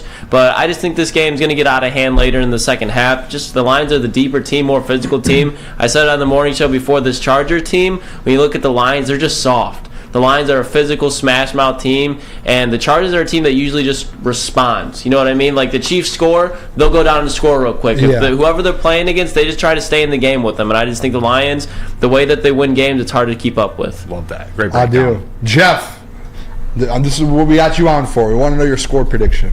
I got my score prediction, and I got something I didn't say today on the morning show that I'll say. Ooh. It's a prediction now, I and like I'm this. going for it. I'm all in. Score prediction, I'll go 31-21. I think the Lions win this thing by 10. I think this is one of those games, and we talked about it. I don't think there'll be turnovers for the Lions. They're going to start fast. If they don't turn the ball over, you got Dave Montgomery back, which means they'll be more efficient in the red zone. So I'm going to give them a 31 points in this matchup. I think Joey Bosa, Khalil, they can get a sack or two. Those guys are great players, but at the end of the day, I think this offense is just too much for them. And they beat the Lions, or they beat their Chargers 31-21. But another thing is, 2 touchdown scores. Book it. One of them, Dave Montgomery, he scored. Easy. That's an easy one. Yep. You know what the next one is? You want me to guess? Sam Laporta? Jameson Williams. Oh! J-Mo scored. And in spite of Sam Flannel, no, I'm just kidding. No, I'm kidding. No, but he is scoring. Do you think it's going to be like a 20-plus yarder, like he gets it and takes it to the house from somewhere? Yes. Not like a red zone. Yards after catch. I think Like a J-Mo. short I think J-Mo pass. finds Pater, Booner. Pater. That is a saying, by the way. Yeah, it is. Thank you. It's pretty well known. I think J-Mo scores, Lions win 31-21. Book it. I like that. I might have to bet. Like I hate doing like stuff like that because I have to bet on it now. Have to. A J-Mo touchdown? Yeah, the confidence, man. Someone like as a gambler, That's right. when I hear like a confidence, like Neil talked about it on BDE, I tuned in and he was like, Booner's just a good guy to have in your corner because you tell him something, he's in on it. And it's like he's riding. Dude, you say J-Mo touchdown, I'm in. I'm thinking about sitting on the stream and Jameson Williams scored a touchdown. Because think about it, Donovan Peoples-Jones, not going to be ready to go yet. No go. So this is an opportunity, I think, with a bad secondary. And they got Asante Samuel. It's cute. Derwin James, kid's cute. Like, all that's cool. But no, I'm telling you, Jameson Williams is going to be free. I don't know if it'll. We'll see. It could be a deep shot, like J-Mo typically catches TDs. But to what Broder said, I think it could be like a 20-yard pass, and J-Mo just takes it to the house. I don't hate that. I think I agree with it 100%. I was telling someone earlier in the chat that J-Mo, I said he's going to have a breakout game. He's not like my breakout player, but I see a game where he has at least 3 catches, 50 yards, and a tutty. There you go. So, like, I think he just starts to get more and more comfortable. I think this is a game where we see him shine a little bit. He looked good in practice. I mean, it's practice, but I like watching him. He just looks good out there, man. He's having fun. He's loose. Yeah. There was a clip going around where he did drop a ball. Okay, we don't need to talk about that. I know. Me and Broder talked about that before the show the other day, and we were like, let's just not talk about that. But they all drop balls. He just... It's a part of life. Pause. What? Part of Part life? of growing up. Yeah, it is. It is. I like how you Hold think about on. gambling. Don't do that. You're a reporter. All right, what is your score prediction, Broder? What do you like? See, here? I'm going not a different direction, but I'm getting a little more aggressive. I think this is actually going to be one of the Lions' better games they play all year. I have them beating the Chargers 42-16. 42. Yeah, I think their offense is going to explode. I don't know. I have a really good feeling. I think Herbert's going to turn the ball over a couple times, and that defense really shuts them down. 42-16. Yeah, you heard it. Can you explain to me again? I know conversations before. Can you explain to me how the Chargers get to 16? One touchdown and 3 field goals. 1 touchdown and 2. Okay. Broder's like, you get a touchdown. You get a touchdown. Broder gave Oprah out, Winfrey out here. the one number you gave out? 13. That's a common one. That's a common one. It wasn't even 12. It was 12. Yeah, I was like, how do you get to 12 in football? Because it was week 1. Yeah, I think it was week 1. Nick had just said his score, and he said 13. I just wanted to be different. Yeah, it was like, 12. That works. We went on commercial break, and I looked at him. I was like, dude, how do you get to 12? And he was like, yeah, dude, I don't know. Touchdown, field goal, and a safety. And a safety, yeah. Shout out Aiden Hutchinson for or that 6 safeties. I've seen it before. All right. I'm gonna hit my score prediction. 6 safeties. That'd be good. I have to find my score 1960s prediction. football. Yeah, hey. First ever football game I played in middle school. We won 2-0 against Detroit Country Day. Really?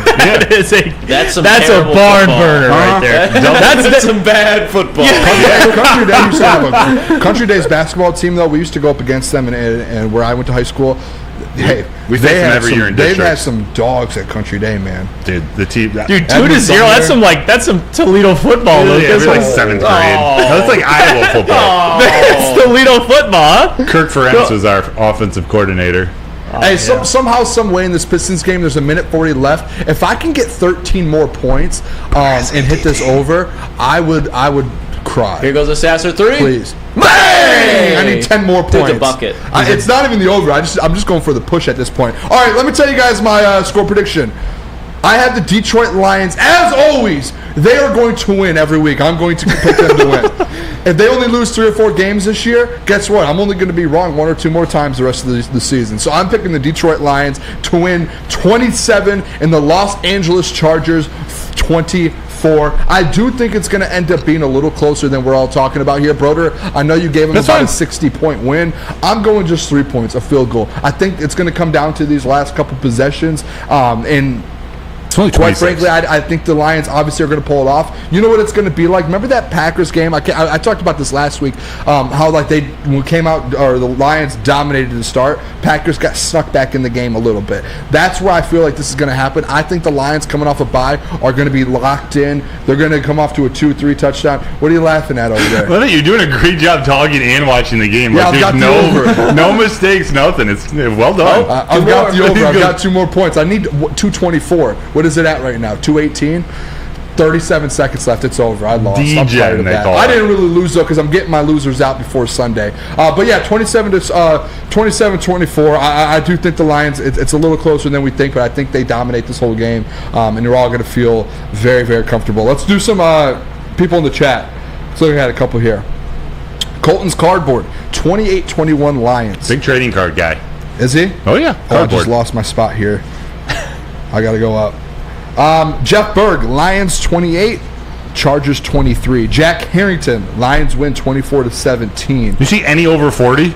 I don't. I'm sorry, bro. Come on, guys. Ski Come Mask on. Boys. Oh, this is one I was looking for, actually. I was waiting for a Chargers one. He said 27-19, the Los Angeles Chargers. Eckler runs the ball down our throats, and Goff gets picked. Lions defensive injuries. Ski Mask Boy, jeez, man. Quick question. Would you guys any of you guys be shocked if they lost this game close? Yes, I would be shocked. You should be shocked, at least just how the personnel matches up and the fact that the Lions are coming off a bye. This would be, in my opinion, like a deflating loss.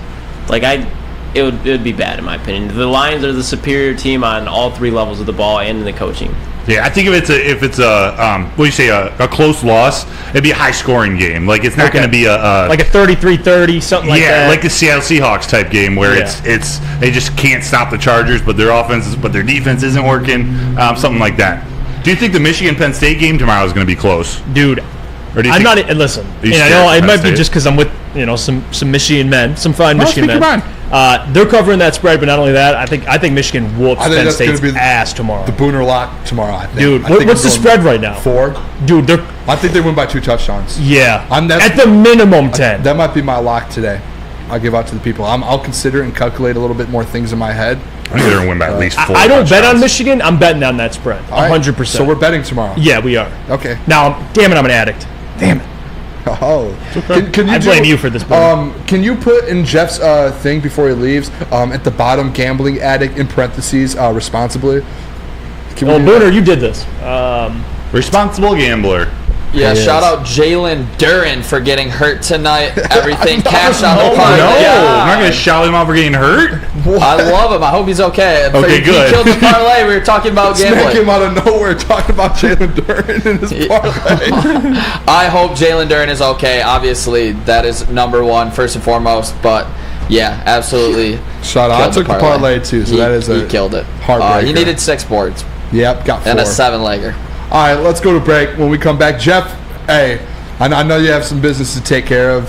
Appreciate you locking in with us. No, tonight. you guys, man, listen, you guys are the goats, man. I appreciate you having me. I'm always grateful. And you guys keep crushing, seriously. Thank you. I'm big fans of Woodward Nights. I'm big fans of the boys. Nick, too. You guys got a hell of a crew. Lucas, too, man. Shout out. A lot of love to Lucas. He helped me out today. I had some stuff I had to take care of with my wisdom teeth. So shout out to you, Lucas. I love you. You know that. That's my guy. Shout out. That's my host, Jeff. What a effing crew, boys. You guys are. This is stacked crew, man. You're the man. Everyone, check Jeff out on Twitter at Jeff Iafrady. Also, check out Jeff and Lucas on the Morning Woodward Show every day, Monday through Friday, 8 to 10 a.m.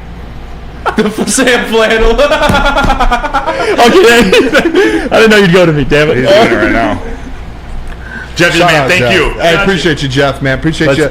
Let's go to commercial. When we come back, we're going to go around the NFL a little bit. We're going to go over our picks. Some of us had a very bad week last week. I'm not going to say who, but we're going to go around, give our picks for that, and then when we do come back from there, we're going to do a little college football and mailbag to end the show. But let me tell you guys about Guardian Alarm, baby. Guardian! That is customized solutions from real experts, our professional technicians. Take the time to recommend security and automation solutions specific to your needs. 24/7 professional monitoring calls anytime, day or night. And know that a Guardian Alarm team member will stay on the phone as long as needed. Technology backed by people. Your safety and security deserves technology that has been proven to work and people who are proven to care. That is Guardian Alarm. 1-800. Call the number. Stay out. But don't stay out for too long. Brace yourselves, Detroit. As the sun begins to set, two of Woodward Sports' brightest young stars will be taking the mic for a brand new show. Woodward Nights with Booner and Broder. The dog days in Detroit are over, and the boys are unleashed. Join in on the banter and hop on the bandwagon of the #1 night show on the internet. Tune into the Woodward Sports YouTube channel every weeknight from 8 to 10 p.m. Woodward Nights with Booner and Broder.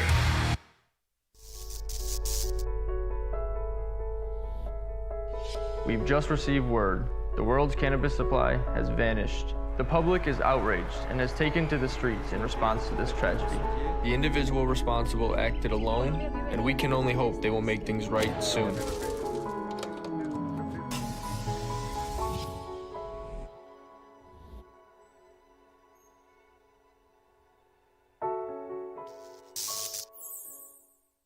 Join Woodward Sports' own Jeff Iafrady, along with special WSN guests for the most anticipated Lions season in decades. Filled with different surprises and expert analysis. You're not going to want to miss out. Go to our Woodward Sports YouTube channel on Sundays and tune in live from 9:30 to 11:30 a.m.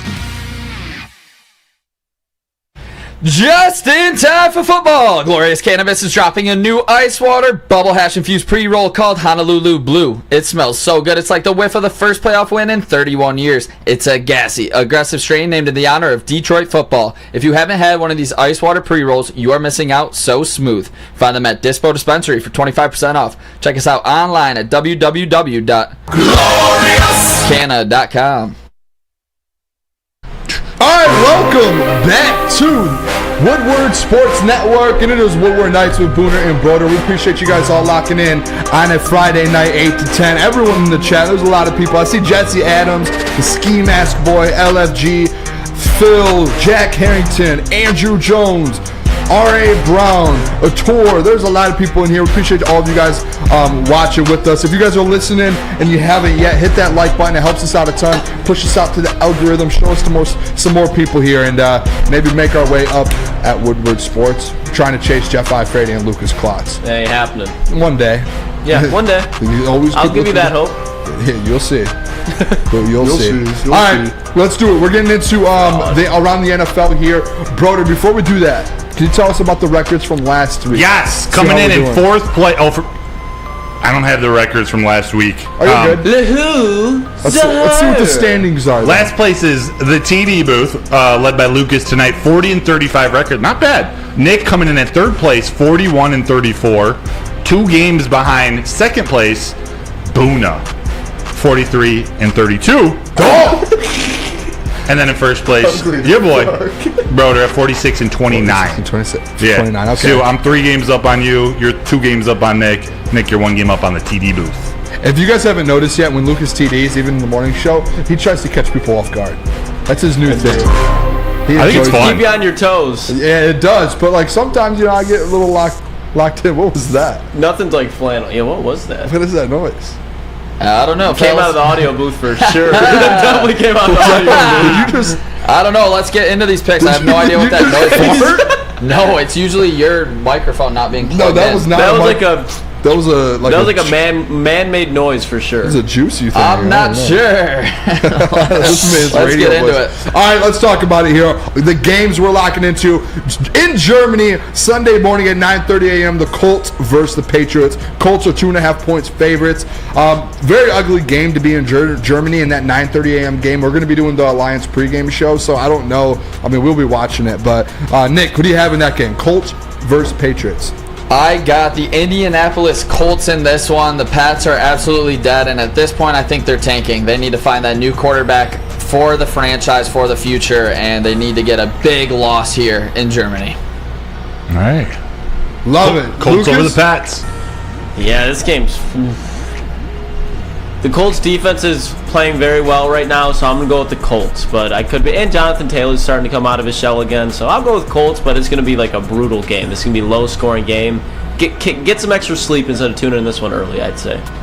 The Gates. Or just tune into the pregame show instead of... do that. Good instead call. of that game. Or tune into the morning Woodward and Maine show. Well, you guys will be done by then. From 8 to... damn it. Sorry, bro. I'm going with the Pats. I'm going with the Patriots. I think the rumors of Bill Belichick being on the hot seat, I think is going to literally light a fire under him. I think they win an ugly game. They're not a good team. I think they beat the Colts. I like that. But I'm not taking it, though. I'm going the Colts, baby. Do it. I'm hitting the Colts. Colts, baby. Yeah, I just don't... I'm not... The Patriots, I don't know if you guys saw... Bill Belichick's just more worried about these, what are they called? One-night stands type deals. So, Packers at Steelers. Steelers are 3.5-point favorites. Nick, who you got in this one? Give me Pittsburgh. Give me the Steelers. I don't trust the Packers at all. Love it. Nick? Or Lucas? Nick? I'm gonna ignore that, but I'm gonna go with the Steelers for sure at home. Mike Tomlin already kind of let up a tough home loss, so I think he's gonna bounce back, and this defense is gonna get all over Jordan Love, and he's gonna look rough again. The next Brett Favre, remember? The next Aaron Rodgers. Yeah. What if Josh McDaniels ends up replacing Belichick, shift God? Crazy. I'm gonna go with Ben Johnson goes. That would be. Let's not talk about that today. I'm going with the Steelers. Steelers at home over the Packers. It's a sweep, boys. I'm taking the Steelers as well. Give me the Pittsburgh Steelers. Mike Tomlin at home doesn't lose. Even though he does, he's like Booner. Doesn't lose. Never loses. Titans at the Bucks. Bucks are 1-point favorites. Nick. I know you wanted to. I know you wanted to, Booner. Are you doing it? Give me the Titans! Will Levis! Give it to me! I love it! Sorry for the yelling. I saw some people's in comments recently that said, Booner, stop yelling. I don't know if I should stop or not, but sometimes I get a little emotional. Just be yourself. That means yell and yell. Yeah, I'm taking the Titans, though. Will Levis, that guy. Maybe don't yell back. The NFL. You maybe take that one back. No, never. That's my guy. I'm going Titans with you. I'm glad I could set you up for the alley-oop on that one. Will Levis game at Tampa. Let's go Titans. Yeah, I'm going to go... I'm sorry, Booner, but I think that defense is going to give Will Levis a tough time. That front seven, even that secondary is looking a little bit better. I'm going to go Tampa in a close one, though. I think Will Levis can still have a good game, but I think he got screwed last week, by the way. He did. Those play calls, when he had a chance to go down and win it with 3 minutes left, they just ran the ball 3 times until 4th down and then put him in a bad position on 4th down, and then they gave him the ball back with 40 seconds left and no timeouts. It's like, dude, what are we doing? Who's calling plays in Tennessee? What are we doing, Mike Vrabel? Lock in! All right, Broder, who you taking? We need to stop eating brown bananas whole. Denver Blair said, at Booner, turn down for what? Thank you. Exactly. I'm going with the Bucks. Buccaneers. Will Levis is a joke. Okay, I'm the only. Or me and Nick. All right, let's do this. Let's hit break real quick. I know we only did a couple games. Come back. We'll go through these. We'll do a speed round. Talk a little college football, and then we'll make sure we give you guys some time here for mailbag. I want to make sure we're getting some questions answered for the people. We're going back-to-back here with Feldman Chevrolet to start, because since 1996, Feldman Automotive has been driven to provide a fast, convenient, and first-class car buying experience called the Feldman Advantage. With 18 locations, you can find them anywhere. Just visit feldmanauto.com to find the locations nearest you. They're there. They, as in the Morning Woodward Show and Big D Energy, every other Monday, Chevrolet of Novi. Check them out. Also, if you want to, get a new dealership, buy one, you want to do some real estate, go to Mark White. Because when buying or selling real estate, flexibility and control over the sales process is key. Mark White gives you the opportunity to cancel your listing agreement for any reason at any time with no penalty. It's pretty amazing. So if you're looking to buy or sell real estate, visit markwhitesells.com or call 248-290-8242. Again, markwhitesells.com, where flexibility meets success. Come hang with the Woodward Sports crew all throughout football season on Saturdays and Sundays. Join our college football and Detroit Lions live watch parties. Inside the 5, caught, end zone, touchdown, Detroit Lions! With money on the line. Featuring different special guests and surprises. Start times will vary depending on the game. Only on our Woodward Sports YouTube channel.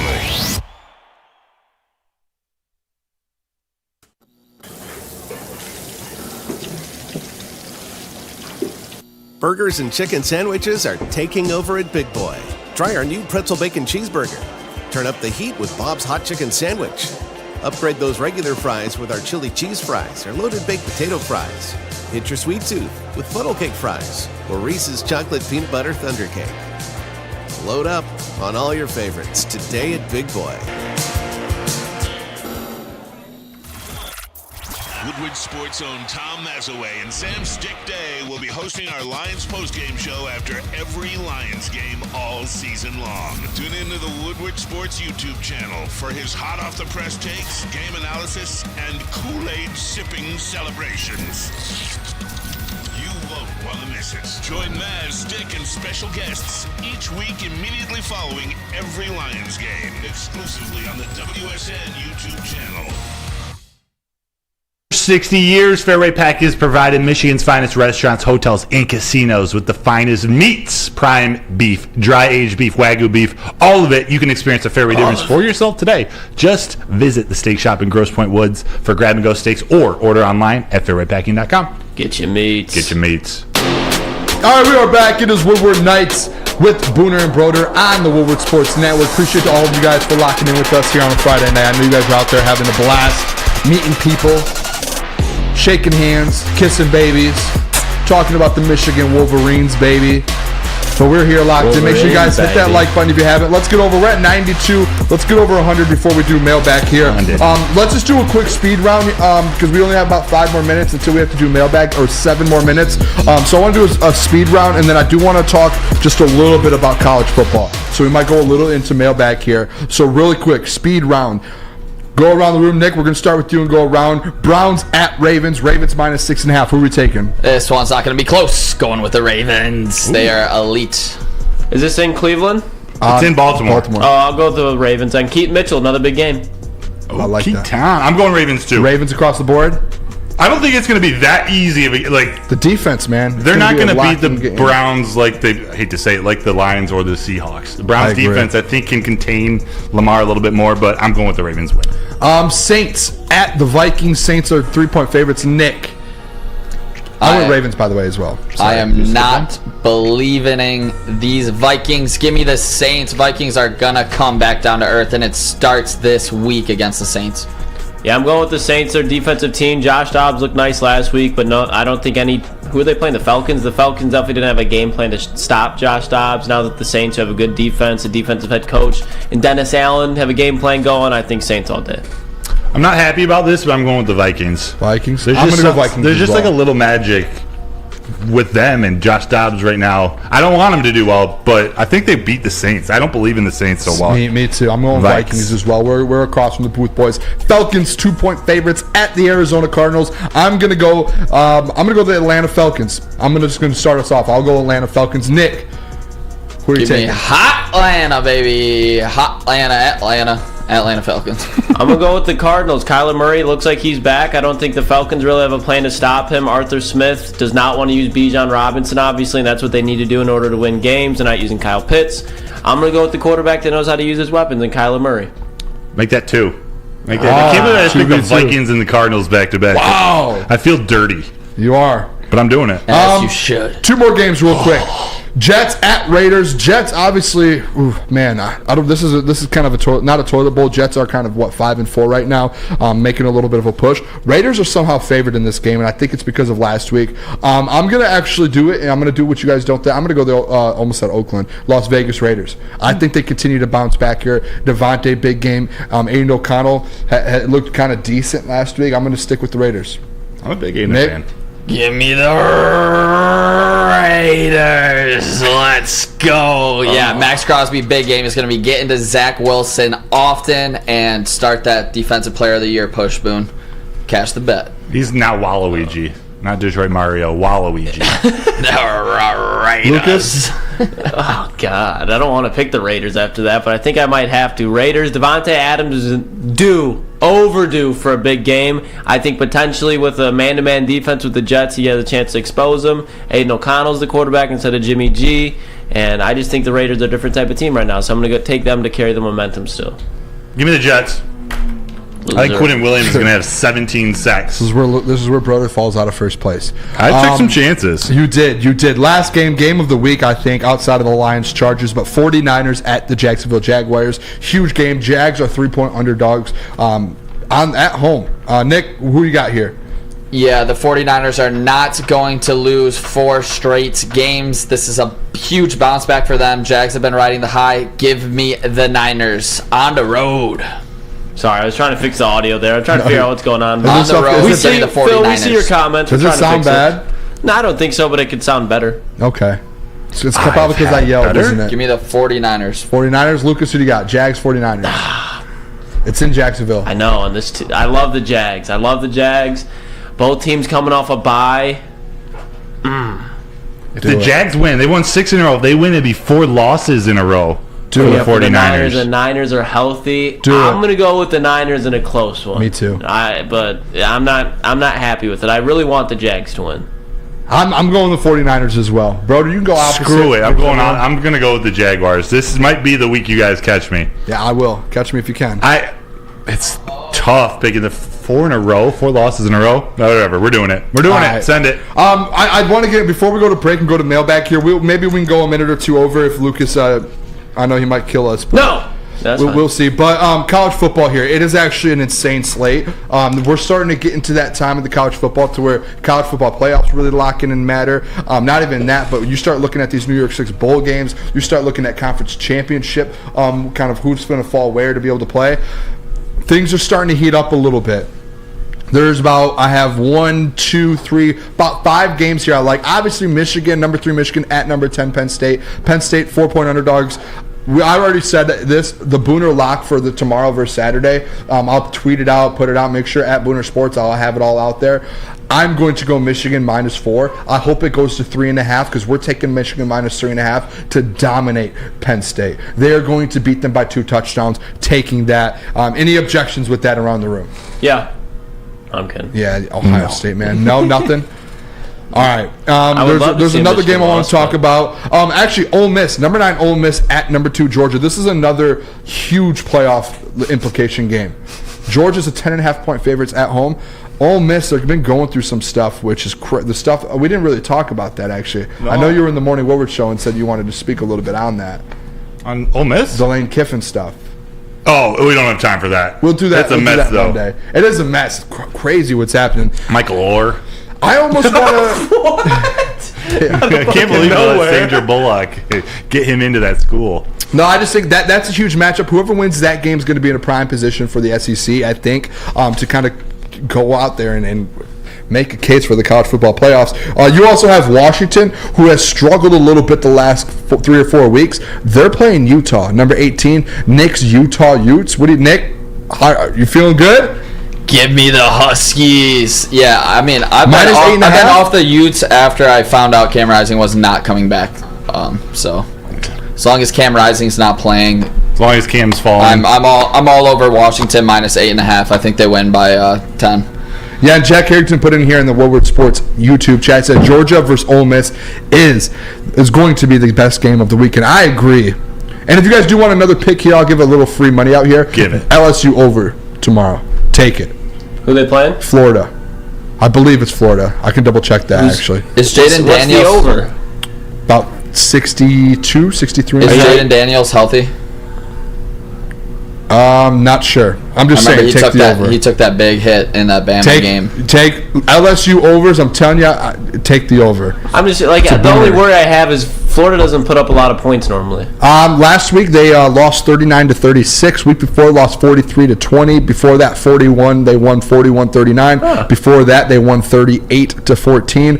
LSU, I believe right now might be 8-1 on their overs. So when they're playing a team like Florida who has been in these big games, that's typically, to me, I'm like, that's a lock, especially if you're sitting there. The over 67.5, I think it hits. I think it's a lock. 35-42 game, it's a lock. Take that. That's another Booner lock. Michigan -4 and Florida LSU over 67.5. Free bets right there, fellas. Free bets. And Jesse Adams says Utah covers, mark my words, maybe even win outright. I don't hate that as well. I almost might take some dogs tomorrow, to be honest. I might go out there and take Utah. I might go out there and take Kentucky. I might go out there and take Penn State. Bro, don't ever say that again. No, Ole Miss. I might take Ole Miss at 10.5. I might go dogs tomorrow. And take Ricky Pearsall over on whatever his receiving yards is. Okay. Slot wide receiver for the Gators, number one. I'll do it. We got a little update. You just said it. I'll lock it in. Got a little update. Jaden Daniels is playing via Jalen. Shout out Jalen. Have a great weekend, bro. Shout out Jalen. He said, "Go Tigers." Let's go. All right, let's go to break. When we come back, mailbag. Make sure you guys start dropping those questions in there. But Nick, tell us about Planet Fitness. Planet Fitness is the home of the judgment-free zone where anyone, and we mean anyone, can feel comfortable and work on their fitness goals. At Planet Fitness, you'll experience a squeaky clean gym that has tons of equipment, a full-body workout in just 30 minutes, and all memberships include fitness training. You get all of this for just $10 a month, no commitment. $10? No matter where you are, there's a Planet Fitness close by. There are more than 50 in Metro Detroit and thousands more throughout the world. Go check out Planet Fitness. Come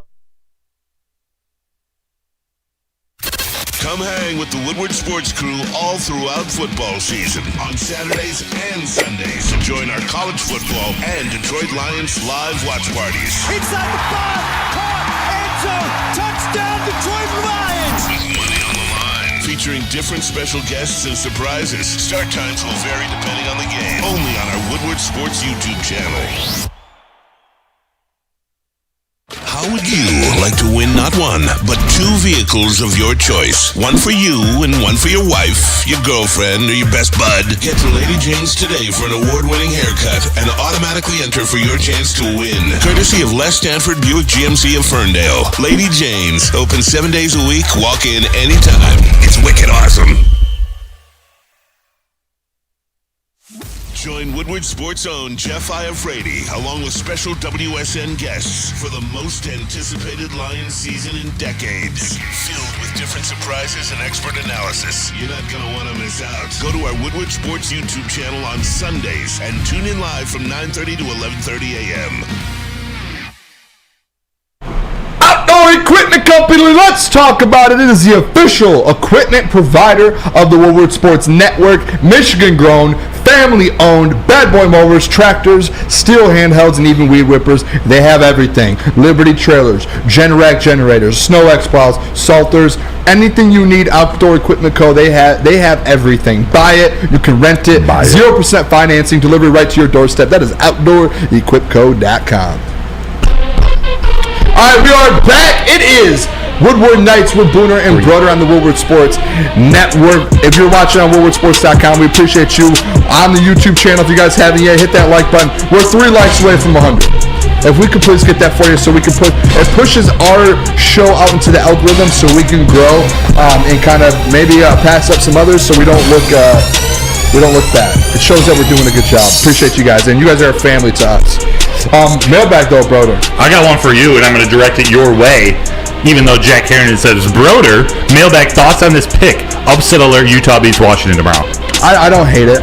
Washington, they've struggled, man. They've been in some tight games, and they should have lost some of those games. If they were playing a legit team like Utah, they probably would have lost. And this is going to be probably the best defense they've gone up against all season long. So I don't hate that. Don't hate it.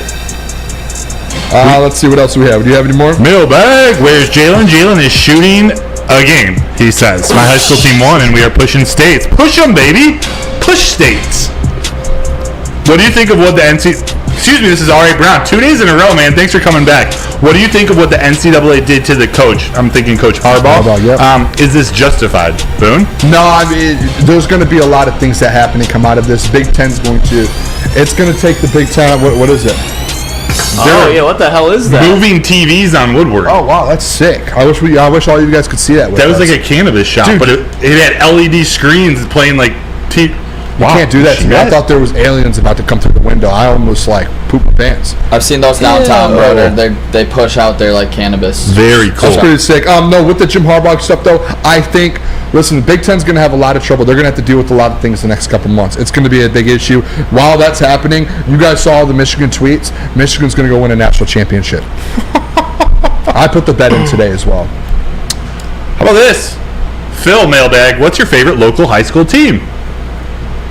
I'm loyal to the Cranbrook Cranes, and yes, that is the mascot of Cranbrook. Baby. The Cranes. What was your guys' slogan? Aim high. Aim high? There's a little archer in the back. Archer.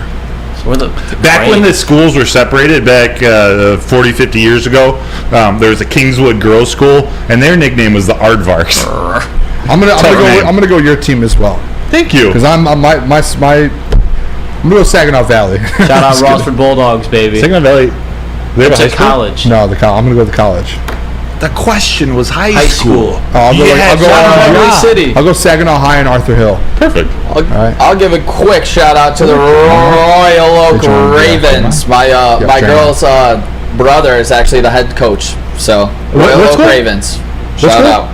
The Royal Oak Ravens. Let's go, Royal Oak Ravens.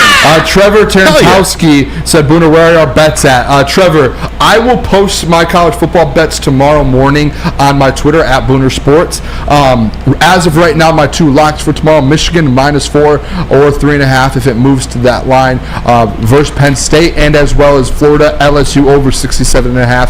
Those are the 2 that I'm taking tomorrow for sure. The rest will be up there. And for the NFL on Sunday, tune in at 9:30. I will be doing the pregame show with Jeff Iafrady, and we will have a Woodward Bet segment. I'll give all of those out, and as well as the stream right after, at 4 o'clock, we'll be doing the stream. I usually give some out there as well, so just keep an eye out on my Twitter. I always post them. Let's see, what else do we have, fellas? Mailbag. Rodrigo going to stay on offense or rotate back to linebacker? He looked good last year. He's doing both. Yeah. He's going to end up doing both. Like, that him playing fullback is a Kambinda's injured move. And I don't even know, it might just be on the tush-push play where they bring in Rodrigo. But, hey, who knows how creative Ben Johnson will get with him. He's definitely going to stay at linebacker, though. He's a really good special teams linebacker. And barring injury, he's got a chance to work his way back into that lineup. I like that. SLY Cooper 04 mailbag. And we're going to go about a minute over here. We'll do 2 more. Since we waited a lot to get to mailbag. Since Jay Ivey isn't seeing the playing time we the fans think he should be getting, what do you think would be the first to be traded between him and Hayes, and what would we get for them? You know what? I'm going to kind of go a little bold prediction here, because a lot of people think Killian Hayes was going to get traded, and then there's Jay Ivey stuff. Jay Ivey stuff is blown out of proportion. Not going to happen. He's not getting traded. He's been sick the last 4 days. That's confirmed. Every beat reporter's talked about it. Everyone, like the Pistons Twitter's overreacted on that. Jay Ivey's going nowhere. Number 2, Killian Hayes. The way he's been playing the last few games, I think he ends up staying. I know we were like, but I think what's happening, remember what I said that I talked about it a little bit about how I don't think he is a starting point guard for your team, but he's going to transition into that secondary, that 6-man, 7th-man point guard off the bench, and it's going to be an elite guard, an elite bench guard, not an elite guard, an elite bench guard. So I'm with that. Yeah. Nick, what you have on that? Yeah, on that, Killian Hayes, huge game for him. 23 points, 5 rebounds, 6 assists on 8 of 17 shooting with 2 steals. So great night from Killian. Pistons lose another one after they had a huge lead. I believe it got up to 13 points, and this young team continues to pile on losses. Jesse Adams, what did he say here? He said, mailbag, is it a conflict of interest that the judge who gave Michigan the TOR, what is that? Toronto? I think he might have said TRL, restraining order, restraining order. He works at Michigan and played football and went there. Serious question, not in a dickhead way.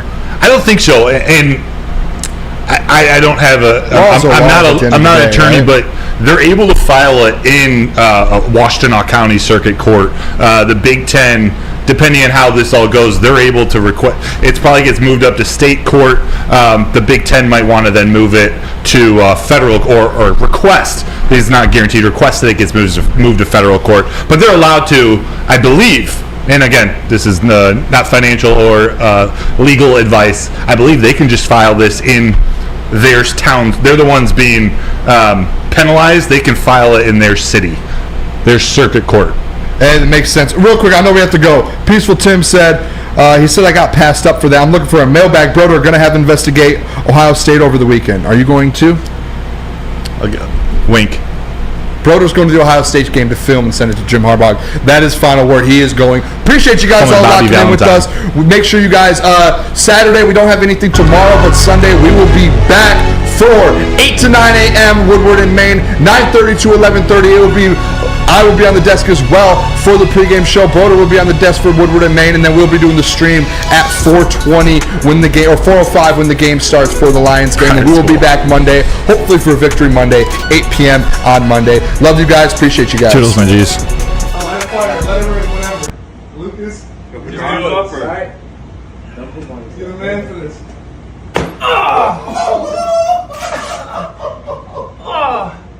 Yeah, I'm good. I can't quit. That was solid. That was solid. We're here. You want to do your post-fight interview?